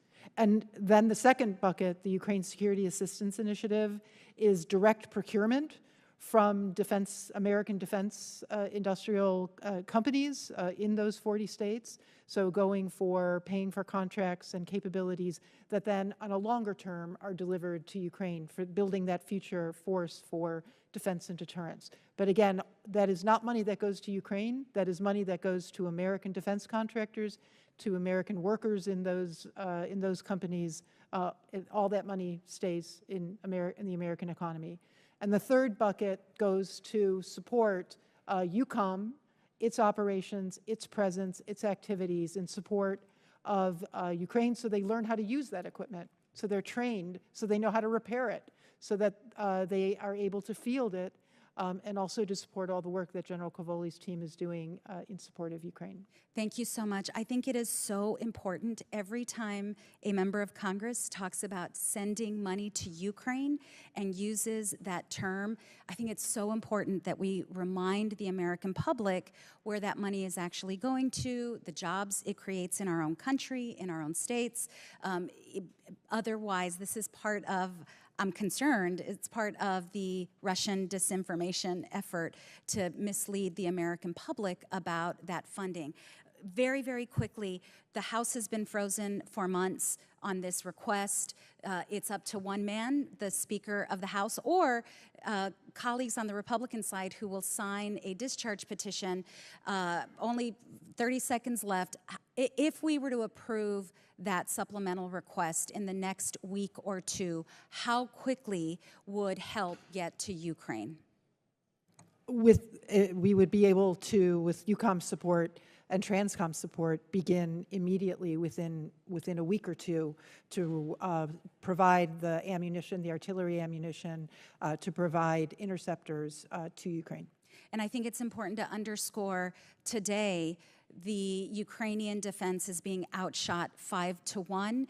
That will change pretty quickly if the House remains frozen. Thank you, Mr. Chairman. I yield back. Gentlelady yields back. Chair recognizes the gentleman from Florida, Mr. Mills, for 5 minutes. Thank you, Mr. Chairman. You know, my colleagues have said a lot, and I just want to kind of make sure that we're referencing those comments. You know, few of them said that all we need is a little democracy. Well, I wish that there was significantly important a vote by the Senate and Chuck Schumer to bring H.R. 2 Secure the Border Act when we got hundreds of thousands of Americans who are dying, fentanyl overdoses, child and human sex trafficking, not to mention 178-plus countries that are crossing our border and over 400-plus known individuals on terrorist watch lists that are coming across. But, oh, wait, that's not the priority. Let's secure Ukraine's borders. You know, it's just politics as usual. I want to also go back to something one of my colleagues had talked about, which is in 1947, NATO was created for the ideas of stopping Soviet Union expansionism. And the idea was that we were so in fear of the idea that the Soviet Union would continue its encroachment, and yet the countries that are most at risk of this, Germany, France, Italy, others, for how many years wouldn't even pay 2% of their actual dues? And America's left holding the bag at 3.47%, in addition to the $114+ billion that's already been allocated, with Ukraine, who on multiple occasions hasn't presented a military strategic plan that would show how they win this war, or even what is the definition of what winning the war means. And so I have a big, difficult problem with this, not to mention the fact that the EU member states, under David O'Sullivan, the EU sanctions chief, has admitted that they have frozen assets from Russia exceeding $206 billion US, 190 billion euro, that they now are netting profits on at $3.5 billion that should be utilized if they're so concerned with a lack of ammunition. You know, this premise that we're going to go ahead and spend this $60 billion in America and that's somehow going to be great for the industrial base, they're still looking at the ideas that you're adding money in that we don't have, which increases our inflation. And one of the things that we just talked about, Dr. Wallander, you said that Russia's inflation is 13%. Is that correct? That is, yes. Can you tell me what America's is? No, I cannot. Would you want to take like just a shot in the dark at what you think America's inflation is at? I prefer not to guess. Yeah, try about 20+%. And try $34 trillion. Oh, it's 18% plus 2% reduction in minimum wage. So we can go ahead and put those figures together. Not to mention roughly 27% increase in fuel costs, cost of good allowances. Yeah, inflation is one of those things that we admit is bad for Russia and also bad for America. You also made a comment recently when you said that we have concerns on hitting civilian targets with the oil terminals. Was that the same concerns that we had in the 2003 Iraq War when we were bombing oil terminals and we were hitting areas there? That is the concern in our discussions with Ukraine. Was that our concern when we were at war in Iraq? I do not know, sir. I was not in the U.S. government at that time. I was, because I was actually deployed to that war, as well as for the additional 7 years in Iraq, 3 years in Afghanistan, Kosovo, Pakistan, North Somalia, blown up twice in 2006, all to do what? To play interventionism? To play neocon, neo-lib ideas that we don't understand the evolution of warfare is beyond kinetics and now into the ideas of resource, economic, supply chain, and non-kinetic influence operations that have been not only vastly more successful, but also safer and not costly to the American people. You know, next year at $34+ trillion, we're going to spend more in interest payments than the entire budget for our national defense annually. We need to start thinking about 3 priorities for a change: America, Americans, and American interest. And if we're talking about building coalitions for allies, then we need to be putting the pressure that President Trump put on our NATO allies to say you need to be paying 2% of your GDP, which we agree now needs to be even more than that when you're looking at Russia's increase to 6%. But instead, we're continuing to play politics. Let's bring this vote to the floor, even though it's not a bill which has all the necessary things and hasn't addressed the corruption, hasn't addressed the failure for 100% audit on Ukraine funding, hasn't addressed what does success look like for Ukraine. And this idea that whatever happens in Ukraine is somehow going to happen in Taiwan, it's a false premise. It's the same idea as the George W. Bush model of we can fight them over there, we can fight them here. Well, guess what? Our borders are open, and we're allowing them to come in, not to mention this great successful airlift operation of the 2021 botched withdrawal in Afghanistan that actually brought over 73% of the people on that aircraft that wasn't vetted, didn't have biometrics, wasn't SIVs. It's funny how we cherry pick what is beneficial, but we don't address the facts. I put America first, and I'm going to continue to put America first. With that, I yield back. Gentleman yields back. Chair, and I recognize the gentlelady from Virginia, Ms. McClellan. Thank you, Mr. Chairman, and thank you, Dr. Wallander and General Cavoli, for being here. Russia has sought to use irregular warfare and cyber weapons to bolster its aggressions in Ukraine, and so division and undermine democracy among our European allies, and some would argue here. How is EUCOM working to address this particular threat, and what do you need from Congress to support those efforts? Thank you, Congresswoman. EUCOM has a very active strategic messaging apparatus. We have teams that analyze news and spot disinformation, and then we get the truth to usually a country's public affairs apparatus, and they promulgate the real story. A very simple example would be if we were having an exercise and somebody falsely posted a picture of a bicycle accident and said that an American truck ran over that. We spot that, we get the truth to the country very quickly, they turn it around and put it out. I think more to your point, though, we work very closely with nations at both an overt and a secret level to help them analyze the information environment, and then to help them combat disinformation and misinformation. We do that country by country, under the supervision of the chief of mission in that country, the U.S. chief of mission in that country. And we also do that regionally under my authorities and supervision. It's a well-funded program. We could always do more, but nevertheless, I think it's well-funded by the Congress right now, and it's very, very effective, Congressman. Thank you. Thank you. With Russia's illegal invasion of Ukraine, Finland and Sweden have now officially joined NATO and drastically increased both the fighting force and defense manufacturing capability of the alliance. How is the United States working to swiftly integrate our new allies into the alliance, and how can we here in Congress better facilitate those efforts? Thank you. First of all, NATO's primarily responsible for that integration. NATO has already pulled both of those countries into our regional plans, and we had been working with them for some months to prepare to do that. So that's going very quickly. As you're well aware, Congressman, both of those countries have very advanced and sophisticated militaries that have a long operational history with the forces in NATO. So their interoperability is already sky high. So it's very, very easy pull in that regard. The U.S. proper, U.S. EUCOM, has conducted exercises with them to make sure that our interoperability is high. We have worked with them to gain access to their airspace to conduct intelligence, surveillance, and reconnaissance flights. Those have proven very successful. It's real estate that we didn't have too much access to previously. And in addition to that, we've made agreements with both countries for the pre-positioning of materiel in those countries. So not only are we helping NATO to integrate them, but they are helping us to integrate into places that we were previously unable to. Thank you, ma'am. Thank you. I would just, our part of this at DOD is to support the policies required to enable General Cavoli to advance all the exercises, the capabilities, the diplomatic relationships. And I would just say that Finland and Sweden will, at the heads of state and government at the summit, be fully part of all the decisions on NATO's futures and the obligations and responsibilities of all the allies going forward. Thank you. And I don't know if you'll fully have time to answer the next one, so if not, maybe if you could submit it for the record.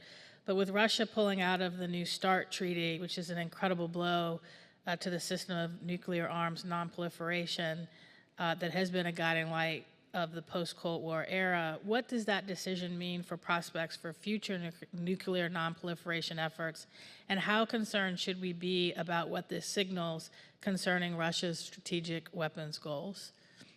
I will submit a full answer. The top lines would be, we are very concerned about the signal it sends to the international community that Russia does not respect or live up to its international obligations in the case of nuclear arms treaties, as well as the invasion and other instances. But I will submit a full answer. And as part of that, if you could discuss the risk of returning to a nuclear arms race, I'd appreciate it. And with that, I yield back.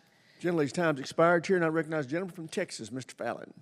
Thank you, Mr. Chairman. I appreciate it. In 2014, NATO countries, as we all know, agreed to invest 2% of their GDP on defense. And that was a commitment that wasn't, unfortunately, followed through with expediency. There were a lot of words and not actions. And particularly, I feel what's egregious, and I think it was touched on by Mr. Waltz, were some of the larger European nation states. Spain, Canada, Italy, France hovered around 2%. But, you know, the greatest, I think, egregious violator was Germany.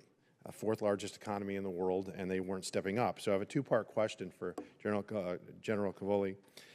Let's live in a different world in 2014, that commitment was met with expediency, and our larger nation states in NATO followed through, the ones I just mentioned, with some timely decisiveness. Could the Ukrainian war have been deterred altogether, do you think, if that happened, General?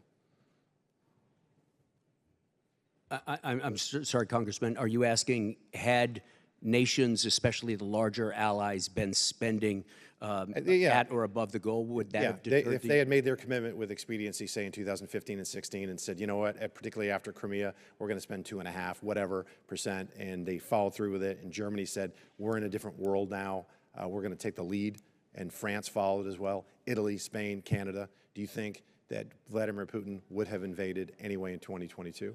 Yes, I do. I do not think we were extending mutual or collective defense guarantees to Ukraine. Do you think it would have given them some increased pause? Sure, it would have.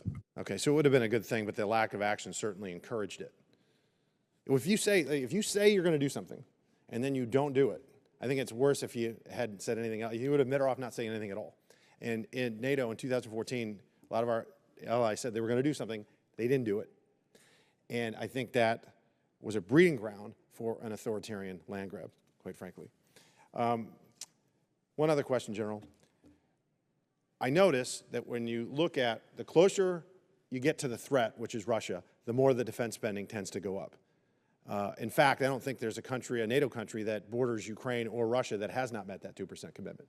And the further you go away, it seems, you know, the less spending you get. Having said that, do you think it makes sense for us to move United States troops closer to the threat? So my question is, should we, in your opinion, make the Eastern European bases permanent?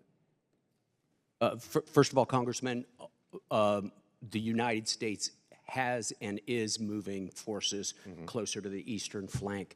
As you're aware, we've got an agreement signed a couple of years ago with Poland before this conflict began in Ukraine.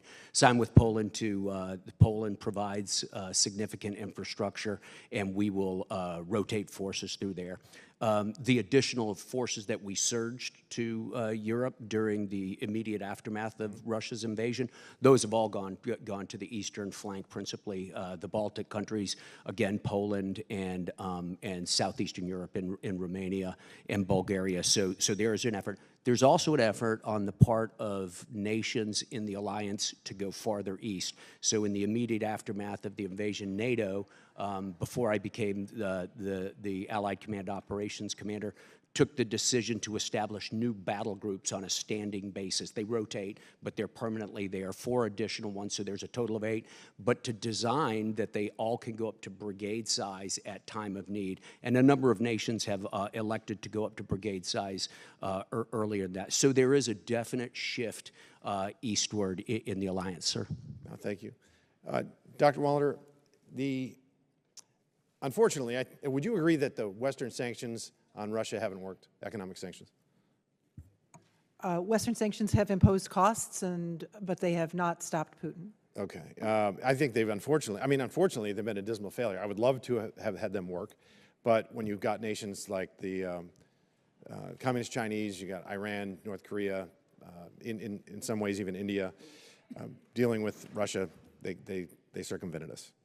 So we talked a lot about Western European reliance. Some call it an addiction to Russian energy. You would be in favor of the United States doing all we can to wean their dependence, our Western European allies in particular, off of Russian energy?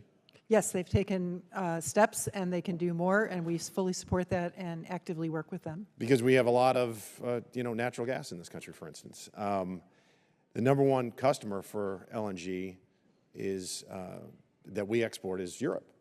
So I was perplexed, confused, and otherwise befuddled when this administration and President Biden put a, whatever you want to call it, suspension, stopping, pause on our LNG exports. Did you advise him to do that? That is not my area of responsibility. Okay, so would you agree that that was not wise, considering that it was really and essentially a gift to Putin? I cannot speak to that policy. It's outside the scope of DOD. But you're a very intelligent young woman. I think that, and you have a DR in front of your name. I do not. Gentleman's time's expired, and she is very intelligent. I agree with you. Gentleman from Nevada is recognized, Mr. Horsford. Thank you, Chairman Rogers, and to the ranking member for holding this important hearing. It has been over 2 years since we saw Russia launch a brutal invasion of Ukraine. But for many Ukrainians, this conflict began a decade ago with Russia's continued occupation of Crimea. It has also been 6 months since President Biden released a national security supplemental that would reinvigorate the United States defense industrial base while also providing much-needed support for our closest allies and partners. President Biden's supplemental request would provide billions in direct industrial investments in the United States, including over $4 million in my home state of Nevada alone. However, instead of putting this critical bill to a vote, the House majority has stalled and, even worse, repeated Russian propaganda on the House floor. It was reported this week that U.S. Central Command has sent a stash of Iranian munitions it captured from Houthi militants to Ukraine. General Cavoli, I understand that desperate times call for desperate measures. Can you provide examples on how Ukrainians are continuing to stay in the fight even as support from the United States has lagged? And can you expand on how crucial it is that Congress pass the National Security Supplemental? Yeah, absolutely, Congressman. The first and most clearest and present example is the self-rationing of artillery rounds that the Ukrainians are using right now. So they know that they have a limited supply until we are able to begin supporting them again. And in the meantime, they have self-restricted the amount of artillery they use. This has significant consequences on the battlefield, of course. They're already at a 5-to-1 deficit in artillery fires as compared to the Russians, and that will obviously increase dramatically in the absence of a supplemental, sir. Thank you. Assistant Secretary Wallander, several of our European allies continue to rely on Chinese-made logistics networks, ports, and 5G capabilities. I'm concerned that this leaves these countries vulnerable to economic pressure coming from the PRC. How are you assessing the threat of over-reliance on Chinese infrastructure in Europe, especially in the telecommunications space, and how can we work with our allies and partners to give them an alternative? Thank you, Congressman. Yes, absolutely. Reliance on Chinese-provided technology or capabilities and logistics, as you note, creates a vulnerability among NATO allies, European countries. It undermines their resilience. It creates challenges for them to be able to advance strong policies.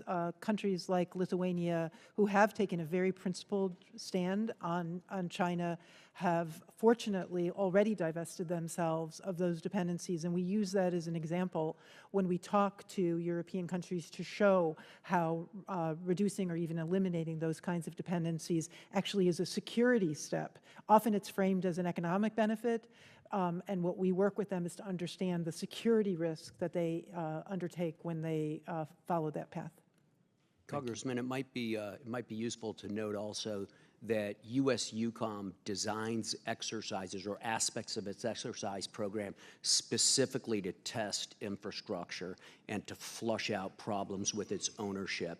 That gives us the opportunity to do everything from work on the networks, you know, the communications networks and infrastructure, as well as the physical infrastructure and the manpower of a port, for instance. And then we work very closely with the Department of State and the Office of the Secretary of Defense, specifically Dr. Wallander, to address our concerns with countries. It's actually a very successful program, I think, so far. But it is a big task that we're trying to push back on. Great. And in my final time, General, what are the lessons that EUCOM has learned about the use of these autonomous capabilities in large-scale combat operations, and has it changed the way we think about the use of unmanned capabilities specifically? Not completely, not yet. It hasn't changed everything, Congressman. We're watching it very closely because there's clearly something there. But I would note that the principal decisions on the battlefield for both sides are made by legacy systems. It's tanks and it's artillery. All the drones and stuff have not yet produced that. The one area, two areas where I'd say are the most promising are long-range penetration from the air to substitute for ballistic missiles, and what the Ukrainians have done in the Black Sea with unmanned systems is— Gentleman's time's expired. Chair now recognizes the gentleman from Florida, Mr. Jimenez. Thank you, Mr. Chairman. Dr. Wallander, let's go back to energy. It takes money to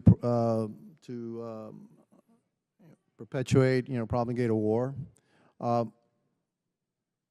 would you say? What is the leading moneymaker for Russia right now? It is oil exports and natural gas exports primarily to China. Okay, so if the United States were to produce more oil and gas and drive down the cost on a worldwide basis, would that affect Russia's ability to perpetuate this war? On the margin, it would, but China is a energy-hungry, greedy country, and it's willing to pay. It has long-term contracts with Russia, and Xi does not want Putin to fail. All right, fair enough. Now, Russia has been targeting Ukrainians' energy, right? And sources of energy, et cetera. Is that true? Yes, that is true. Has Ukraine been targeting Russia's energy production? There are public reports that Ukraine has done so. Have we tried to stop them from doing that? The U.S. has raised concerns with Ukraine, which is a sovereign country and can choose its own targets, but raised concerns about targeting civilian critical infrastructure. Well, yeah, but the Russians have no problem in targeting Ukrainian energy production. Now, if the Ukrainians were able to disrupt Russian energy production, would that significantly alter their ability to perpetuate this war? So far, the strikes that we have seen against Russian energy sources have not significantly altered Russia's ability to prosecute the war.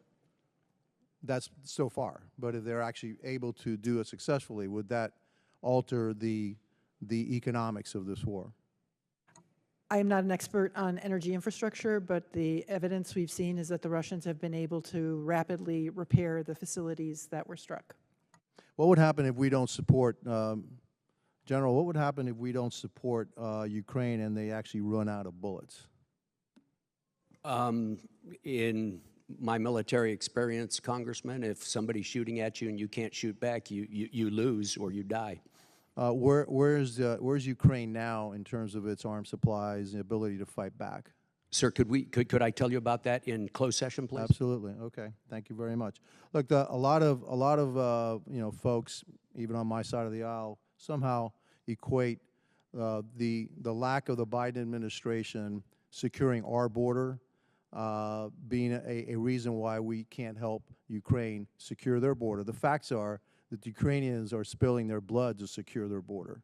And then the fact that our administration does not secure our border shouldn't be the reason why we don't help people that are trying to fight for their freedom. As somebody who came over from a communist country some 60 years ago, somebody who's not a fan of Russia, I think that we need to support the Ukrainians. All they're asking for is our aid. All they're asking for is bullets and armaments. And for the life of me, I just don't understand why we don't support them, and we should. Some analysts believe that the F-16 could help Ukraine. Do you share that, General? The F-16 will help. You know, any aircraft will help, Congressman. It's a particularly difficult jump to go from the older Soviet-era aircraft that the Ukrainians had been flying, especially had been maintaining and supporting. It's tough to go from that to a modern fourth-gen aircraft like the F-16. As you know, we're working on it with them. There's an entire coalition of countries working on it with them. But ultimately, it will be a valuable thing for them to have.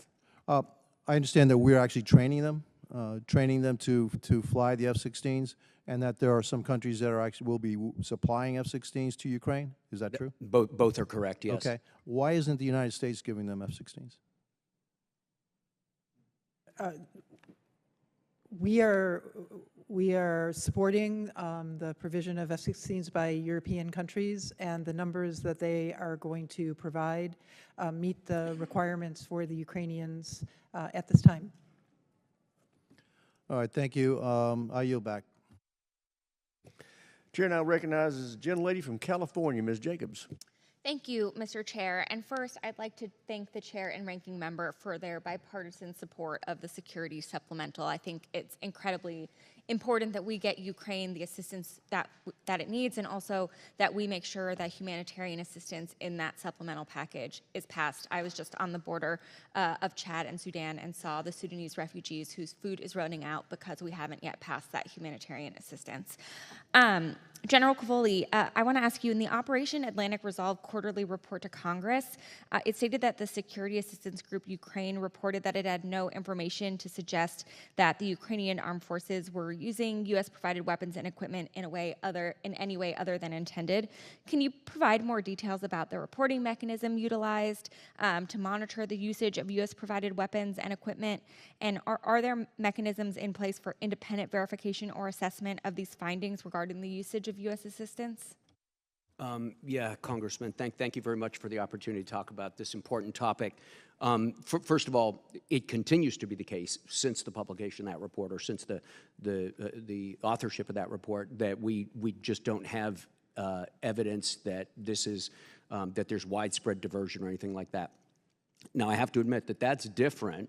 That's different from whether or not things get efficiently from the stockpiles to the soldiers' hands in the squad on the front line.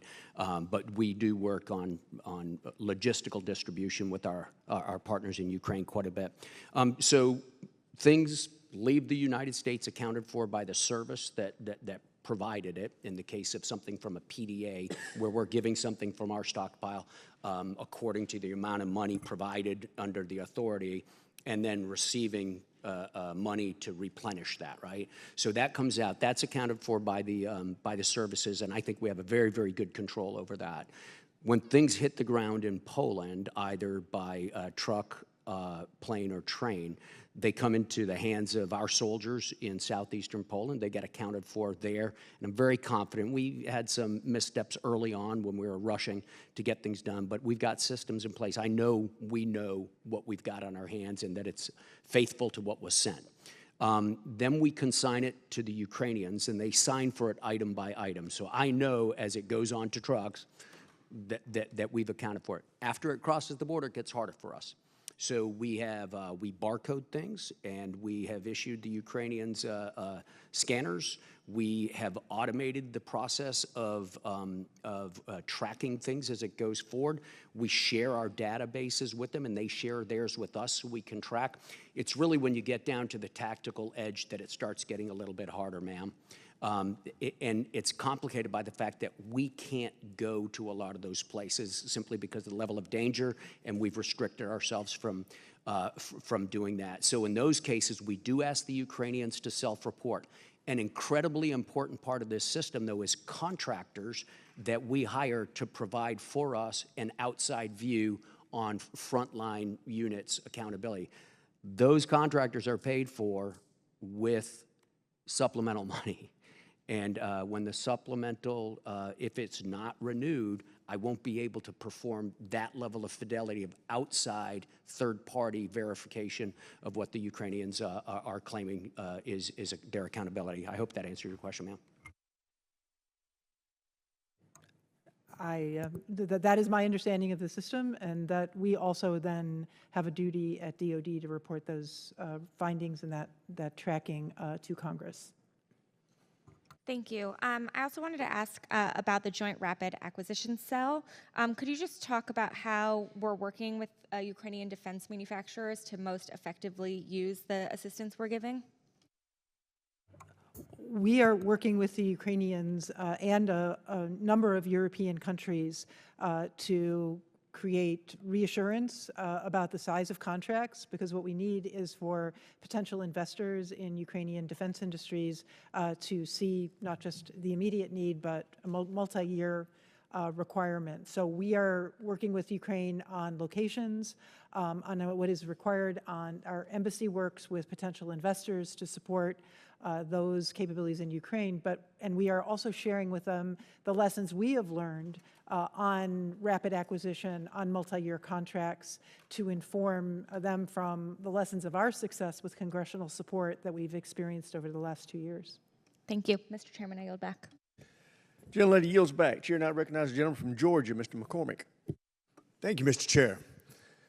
It's good to see you both here today. I have some specific questions that actually arose from some of your statements earlier. First, I will address the Supreme Allied Commander, which I think is the coolest title ever.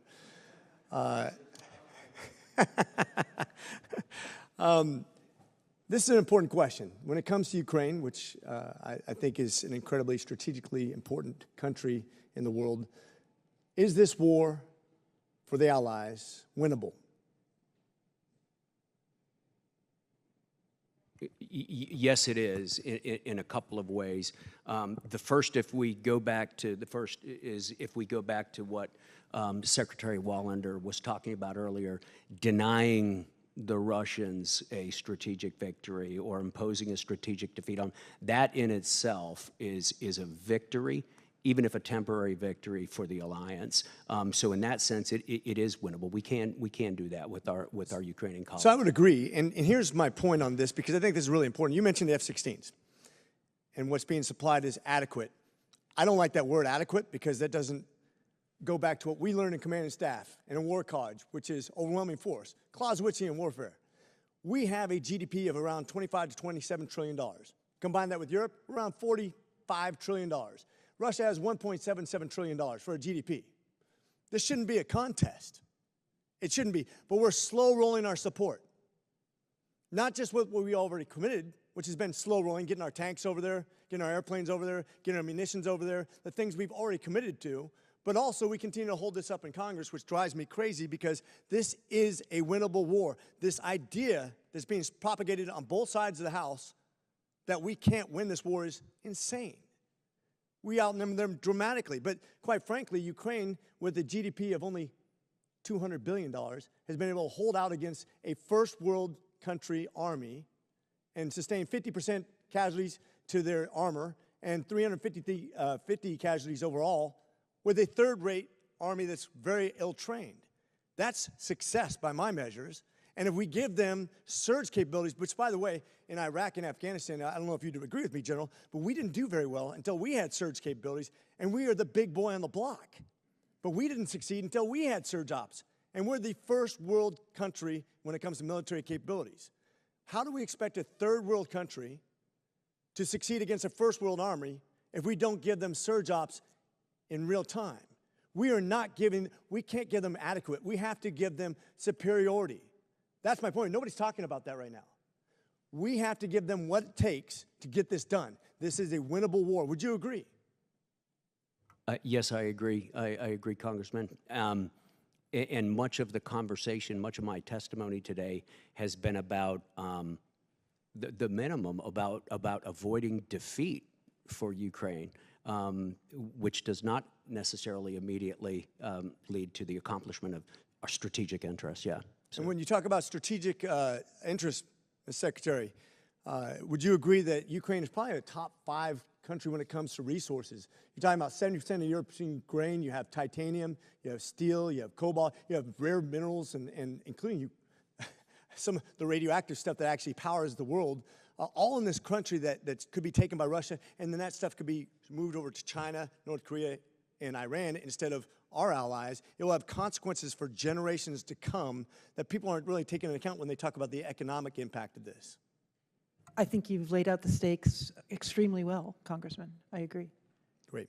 So I think if we're going to fulfill our word, by the way, that's the third part of this, we actually gave our word, not just in one time, but actually real time. NATO, as a unanimous vote, said we're going to support you during this. I think it's unwise to turn your back on the rest of the world. Reagan, 40 years ago at the 40th anniversary of D-Day, from Normandy talked about the consequences of isolationism, how it's a failed policy, especially against an expansionist Marxist government, which is exactly what NATO was made for. This is the time to stand now. I agree with both of you. This is a winnable war and strategically important to the future of the world. We have a 50% increase necessary in food stores by 2050. We have to secure our resources. This is strategically important, and it's important to us to fulfill our word to our allies overseas. And with that, I yield. Gentleman yields back. Chair now recognizes the gentlelady from the great state of Alabama, Ms. Sewell. Thank you, Mr. Chairman. I'd like to add my voice to the chorus, thanking you, Mr. Chair, and our ranking member for your bipartisan support of the Ukraine supplemental package. As we've heard today, Congress must act. We must act to get Ukrainians the tools they need to defend their country. It's a strategic ally of ours, and to allow the necessary tools not to be given is just unacceptable, frankly. You know, I had an opportunity last year, General, to visit Poland on a bipartisan delegation to see firsthand the tracking and accountability systems that you all have put in place in order to make sure that we, the American people, know that the resources that they're sending to Ukraine are being utilized. I get that you can't see once it's past the border, but overall, have you been pleased with that system, and what can we do to strengthen it? Thank you, ma'am. To be clear, we don't go blind when it goes across the border. We have folks in Kiev who inspect depots. We have folks in Kiev who venture out farther, like to Odessa and places like that, to inspect depots. It's really when it gets down to front lines that it gets a little bit tougher for us, and I explained how we're doing that. Am I satisfied? No, I'm not satisfied. I mean, you know, in the U.S. Army, when you change over, you know, command of a unit, you have to sign for every single screwdriver, every single screw in that unit. You have to account for it, or you have to pay for it. That's where I'd like to be. We're just finding that it's difficult to be there right now. I am satisfied under the conditions that we're doing a good job. I'm not satisfied under the conditions that we're doing a perfect job, or even the best job we can, and we strive to improve it every single day. Of course, we strive to improve it. I just want my constituents in Alabama to know that we are doing everything we can to track it and to be accountable. One of those NATO allies, an anchor of stability in the region, is Romania. And last year, the Alabama National Guard and Romania celebrated 30 years as partners through the State Partnership Program, which has enhanced both of our countries' armed forces. As part of this program, the Red Tails at the 187th Fighter Wing in Montgomery, which I am so honored to represent, partnered with the Romanian Air Force to share best practices related to the F-16 and the F-35 now, as Romania modernizes its fleet. So, General, can you speak to the benefit that the Alabama National Guard's partnership has on Romania's military readiness, and how does this partnership bolster our position in the region?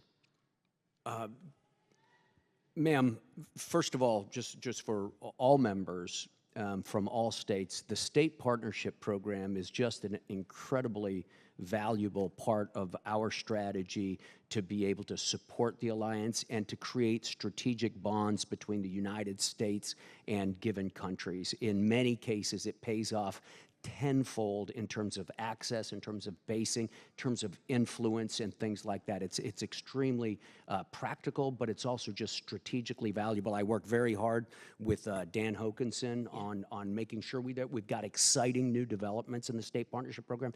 It's helping us consolidate the position of formerly neutral or neutral and wondering about it countries right now. My Sergeant Major, Rob Abernathy here, routinely engages with the soldiers from the various states, and he routinely attends the state partnership conferences and everything like that. It's extremely important. With regard to Alabama and Romania, particularly a huge success story, right? So the Romanians are having a moment. Their economy's doing well, and it's going into their military. They've beaten back a lot of corruption problems they had. Their military is surging right now. It's going to become really an anchor of our alliance in the Southeast. They're spending well on defense. They're buying all U.S. equipment, very high-end stuff. But to use that equipment, you've got to have a mentor. It's not just a member of going and learning how to fly the F-35 or learning how to use this piece of equipment. You really got to understand how to employ it in an organization, how to take care of it. And the Alabama National Guard has been fantastic in that regard, in all domains, by the way, on the ground as well, working with Multinational Corps Southeast to put that together. So I can't thank Alabama enough, or the National Guard in general enough, for what they do. It has a material impact on the combat readiness of our alliance. Thank you, Mr. Chairman. I just wanted to make sure that we were supporting these state partnerships. It's really the Alabama-Romanian partnership is a model to be followed. Thanks. It is. Chair, I recognize the gentleman from Florida, Mr. Gates. Dr. Wallander, you've testified that the goal in the war is Russia's strategic failure, right? So I want to drill down into what that specifically means. Does Russia's strategic failure require repatriating Crimea back to Ukraine? That is for Ukraine to decide whether that is their absolute required achievement to define this war. You're a senior administration official in the Biden administration. I just want to know, to you, does Russia's strategic failure require the repatriation of Crimea? To me, reinforcing the international law that borders cannot be changed by force is absolutely vital to teaching Putin a lesson. So ultimately, yes. Yes. So the objective of the United States through your eyes, and granted, Ukraine can have their own objectives, totally concede that, but in your eyes, as you testify to us, until Crimea has been repatriated, we have not achieved what you say is the goal in the war, which is Russia's strategic failure. That Russia does not gain territory through the use of force is a strategic success for Ukraine and. But I just want I know, but that's very amorphous. I'm talking about a specific piece of geography, Crimea. You're testifying that Russia's strategic failure has not been achieved until Crimea is back under Ukrainian control. I think that's what you've said. I want to draw the finest possible point on it. I appreciate that. I said that Russia will not succeed in seizing territory and having that recognized through the use of force. All right, so now let's do the Donbas. And is it your testimony the same, that Russia's strategic failure can only be accomplished through a repatriation of the Donbas region back to Ukraine? Russia's strategic failure requires that Russia not gain territory in Ukraine through the use of force. And they've done that in the Donbas, right? We do not recognize that, and Ukraine does not recognize that, so no. They occupy the territory. I'm really interested in how Ukraine has historically recognized the Donbas. Have you ever heard the Donbas described as the ungoverned region by Ukrainian officials prior to the invasion? The Donbas? You mean Donetsk and Luhansk? Yeah. I personally have never heard that. Really? I have. I heard the Ukrainian ambassador describe it as the ungoverned region before, and now we're acting as though its repatriation is necessary to achieve Russia's strategic failure. Do you think setting such a high bar, like the repatriation of Crimea that's been under Russian control for some years now, and the repatriation of the Donbas region, do you think that's a really high bar for us to achieve? I think that Russia is going to fail. I think the international community at large does not support this, and they see a stake in an aggressor being able to invade a neighbor and slice off territory and claim it as its own. Here's what I think. I think that we're never repatriating Crimea back to Ukraine. And I think that if you set that as the objective, then we perpetuate this new forever war that's going to have a lot of death and a lot of destruction, and it's for an unachievable goal. I worry that's driving our thinking. You know, General, you said any aircraft will help. Well, I mean, I take some exception with that. I want to quibble with that, right? Like, aircraft that can't fly don't help, do they? Right? There are aircraft that can't fly, and okay, yeah, so they wouldn't help. And then if you weren't able to properly operate an aircraft and it were to create some sort of escalatory accident, that would be problematic too, right? Okay, so just for the record, Mr. Chairman, I seek unanimous consent to enter an April 5th publication from the DefensePost.com, F-16 fighter jets no longer relevant, according to Ukrainian official. Without objection, so ordered. Do you have any reaction to that reporting, General? Sure, that's not what the Ukrainian officials I talk to think. That's not what they tell me. Well, yeah, I guess then we shouldn't represent that there is unanimity on that position. There are some who think they'll be helpful, some that think they won't. Just real quick, you guys are going to have folks leaving Cyprus and going to these operations in the Eastern Med in Gaza. And like, I think the Biden administration wants us to become the port authority in Gaza, presumably forever. But do we know yet where we're going to build this pier in Gaza?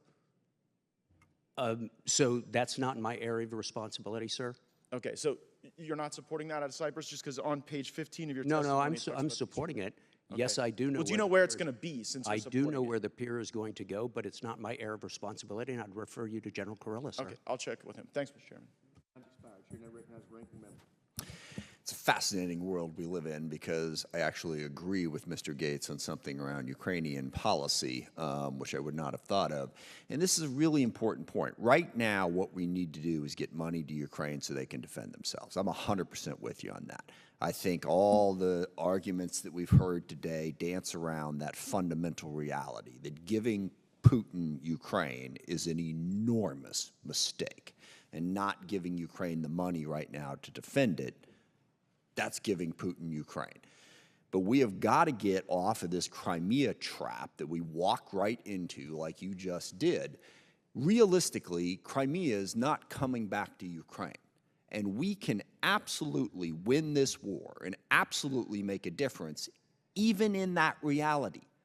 We do not have to have Crimea to make it 1,000% worth it to give Ukraine the money, okay? We need a sovereign, democratic Ukraine that can survive. We have a sovereign, democratic Ukraine that can survive right now. We do, all right? But if we are telling the world, you must support us, Ukraine taking it all back, that is an entirely different proposition.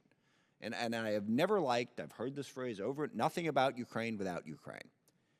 Forgive me, that is a ridiculous thing for any U.S. diplomat or person in U.S. policy to say, okay? We got partners all over the world, and yes, we listen to them. But when we're footing the bill, when we are spending so much money over there, we have a say. And to act like we don't, I get it. I know why you don't want to act like you're bullying Ukraine into something, but let us walk down that road, as Mr. Gates just walked you down that road, and see that that initial instinct that's saying, well, we're going to just make sure that Ukraine has the say is a problem.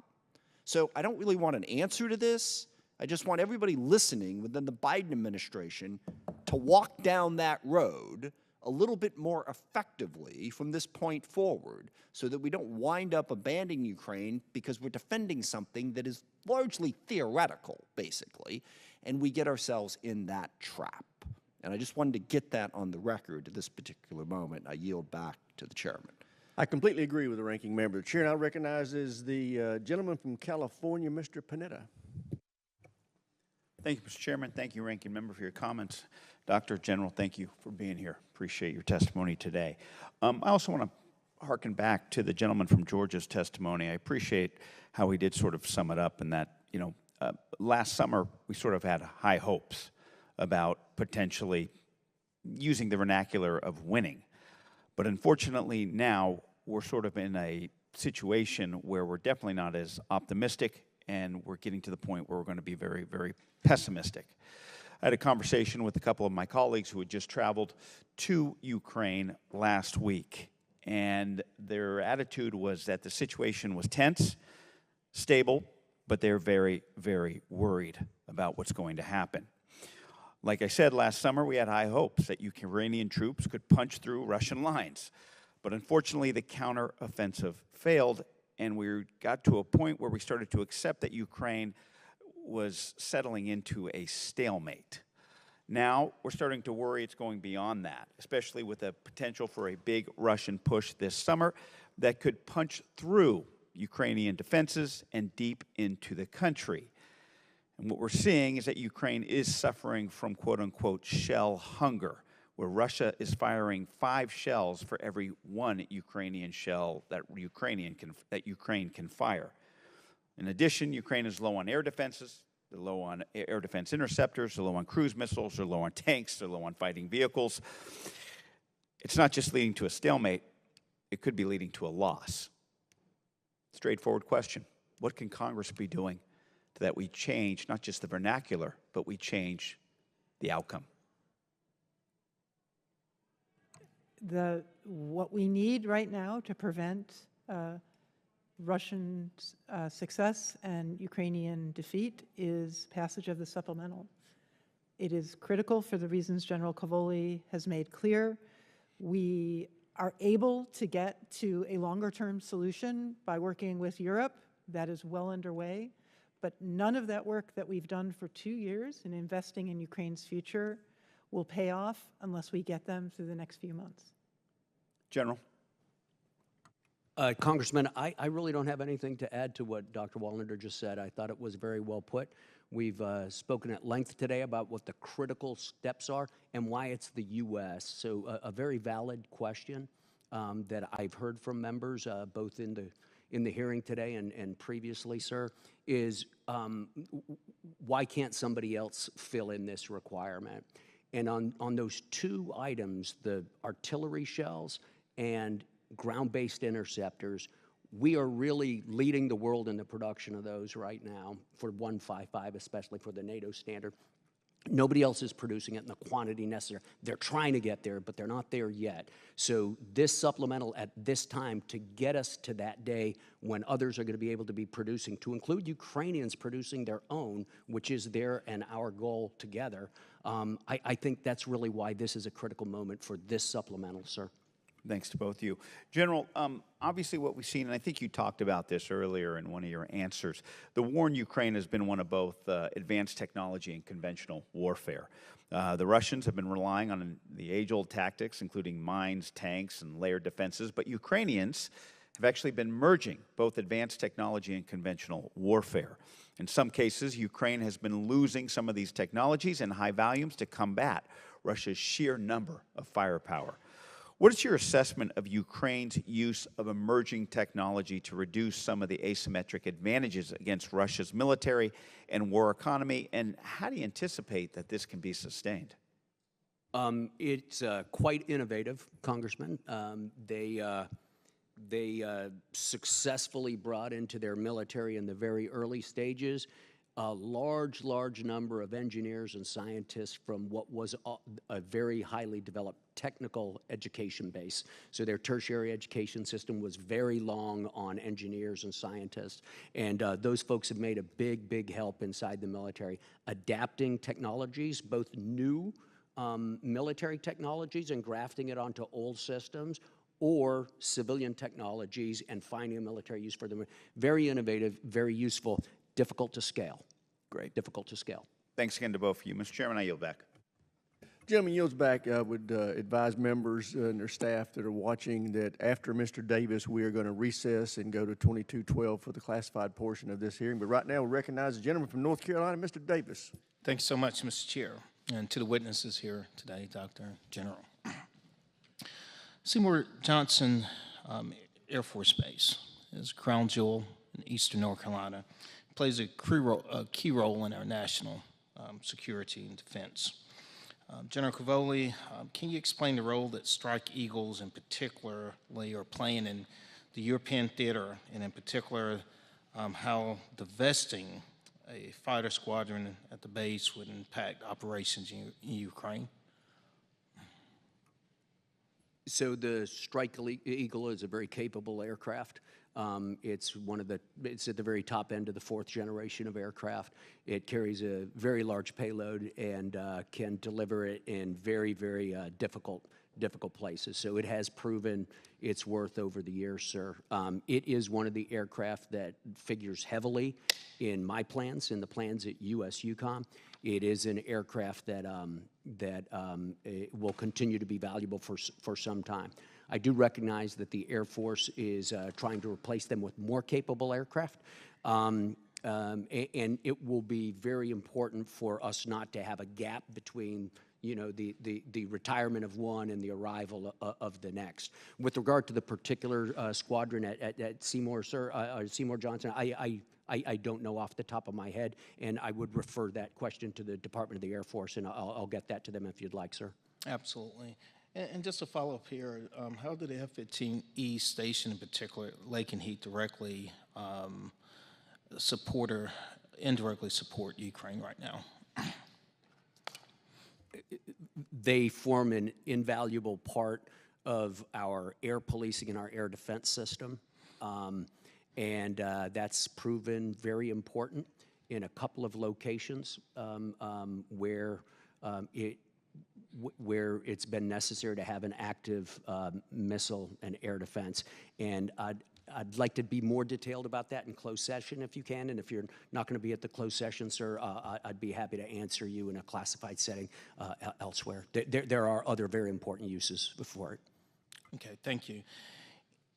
I visited Ukraine a few weeks ago, and one of the takeaways for me, and I'm sticking along this aircraft theme, so to speak, and that is not just the aircraft that they're receiving, but going through the training, getting pilots trained through the pipeline. Could you speak towards your knowledge of are we able to help the Ukrainians get through this process that is meaningful in a way that's still going to help us meet all the demands in terms of the national security demands here? Sure, Congressman. First, it's worth pointing out, I think, that we're not the only ones training Ukrainian pilots and working on fourth-generation aircraft for them. The co-lead of the coalition that OSD has put together with our allies are Denmark and the Netherlands, and they're doing the preponderance of it right now. We are training some pilots in the U.S., and we're working on some of their maintenance programs and everything in the U.S. also. Just a couple of notes. An important feature of this, believe it or not, has been English language capability and English language training. If all the manuals and all the instructions and all the buttons are written in English, you at least got to know that much English. By the way, it's also the international language of flight, and so it's just necessary to have some level of language skill. That's the first step. The second step is to determine whether or not the pilot has sufficient basic pilot training. If the person is an accomplished pilot already, go straight to an F-16 transition, and that brings some challenges of its own because these are very different aircraft from what they've been flying in the Ukrainian Air Force. Otherwise, you go to basic flight training, and we do have some aviators in basic flight training as well in a couple of different countries, and then they'll graduate to an F-16 transition. I hope that answered your question. And just one follow-up here in the few seconds left. Do we have the capability, the capacity to train more Ukrainian pilots, in your opinion? Yeah, the limiting factor on how many we're training right now, sir, is Ukrainian pilot availability. The Ukrainians have carefully calculated how many pilots they can spare and still maintain an adequate level of combat activity inside Ukraine, and that's what's driving the actual size of the pipeline, or how many are in the pipeline. Thank you. Yield back, Mr. Chair. Gentleman yields back. The committee will now stand in recess for 5 minutes as we move to room 2212 for the closed portion of this hearing.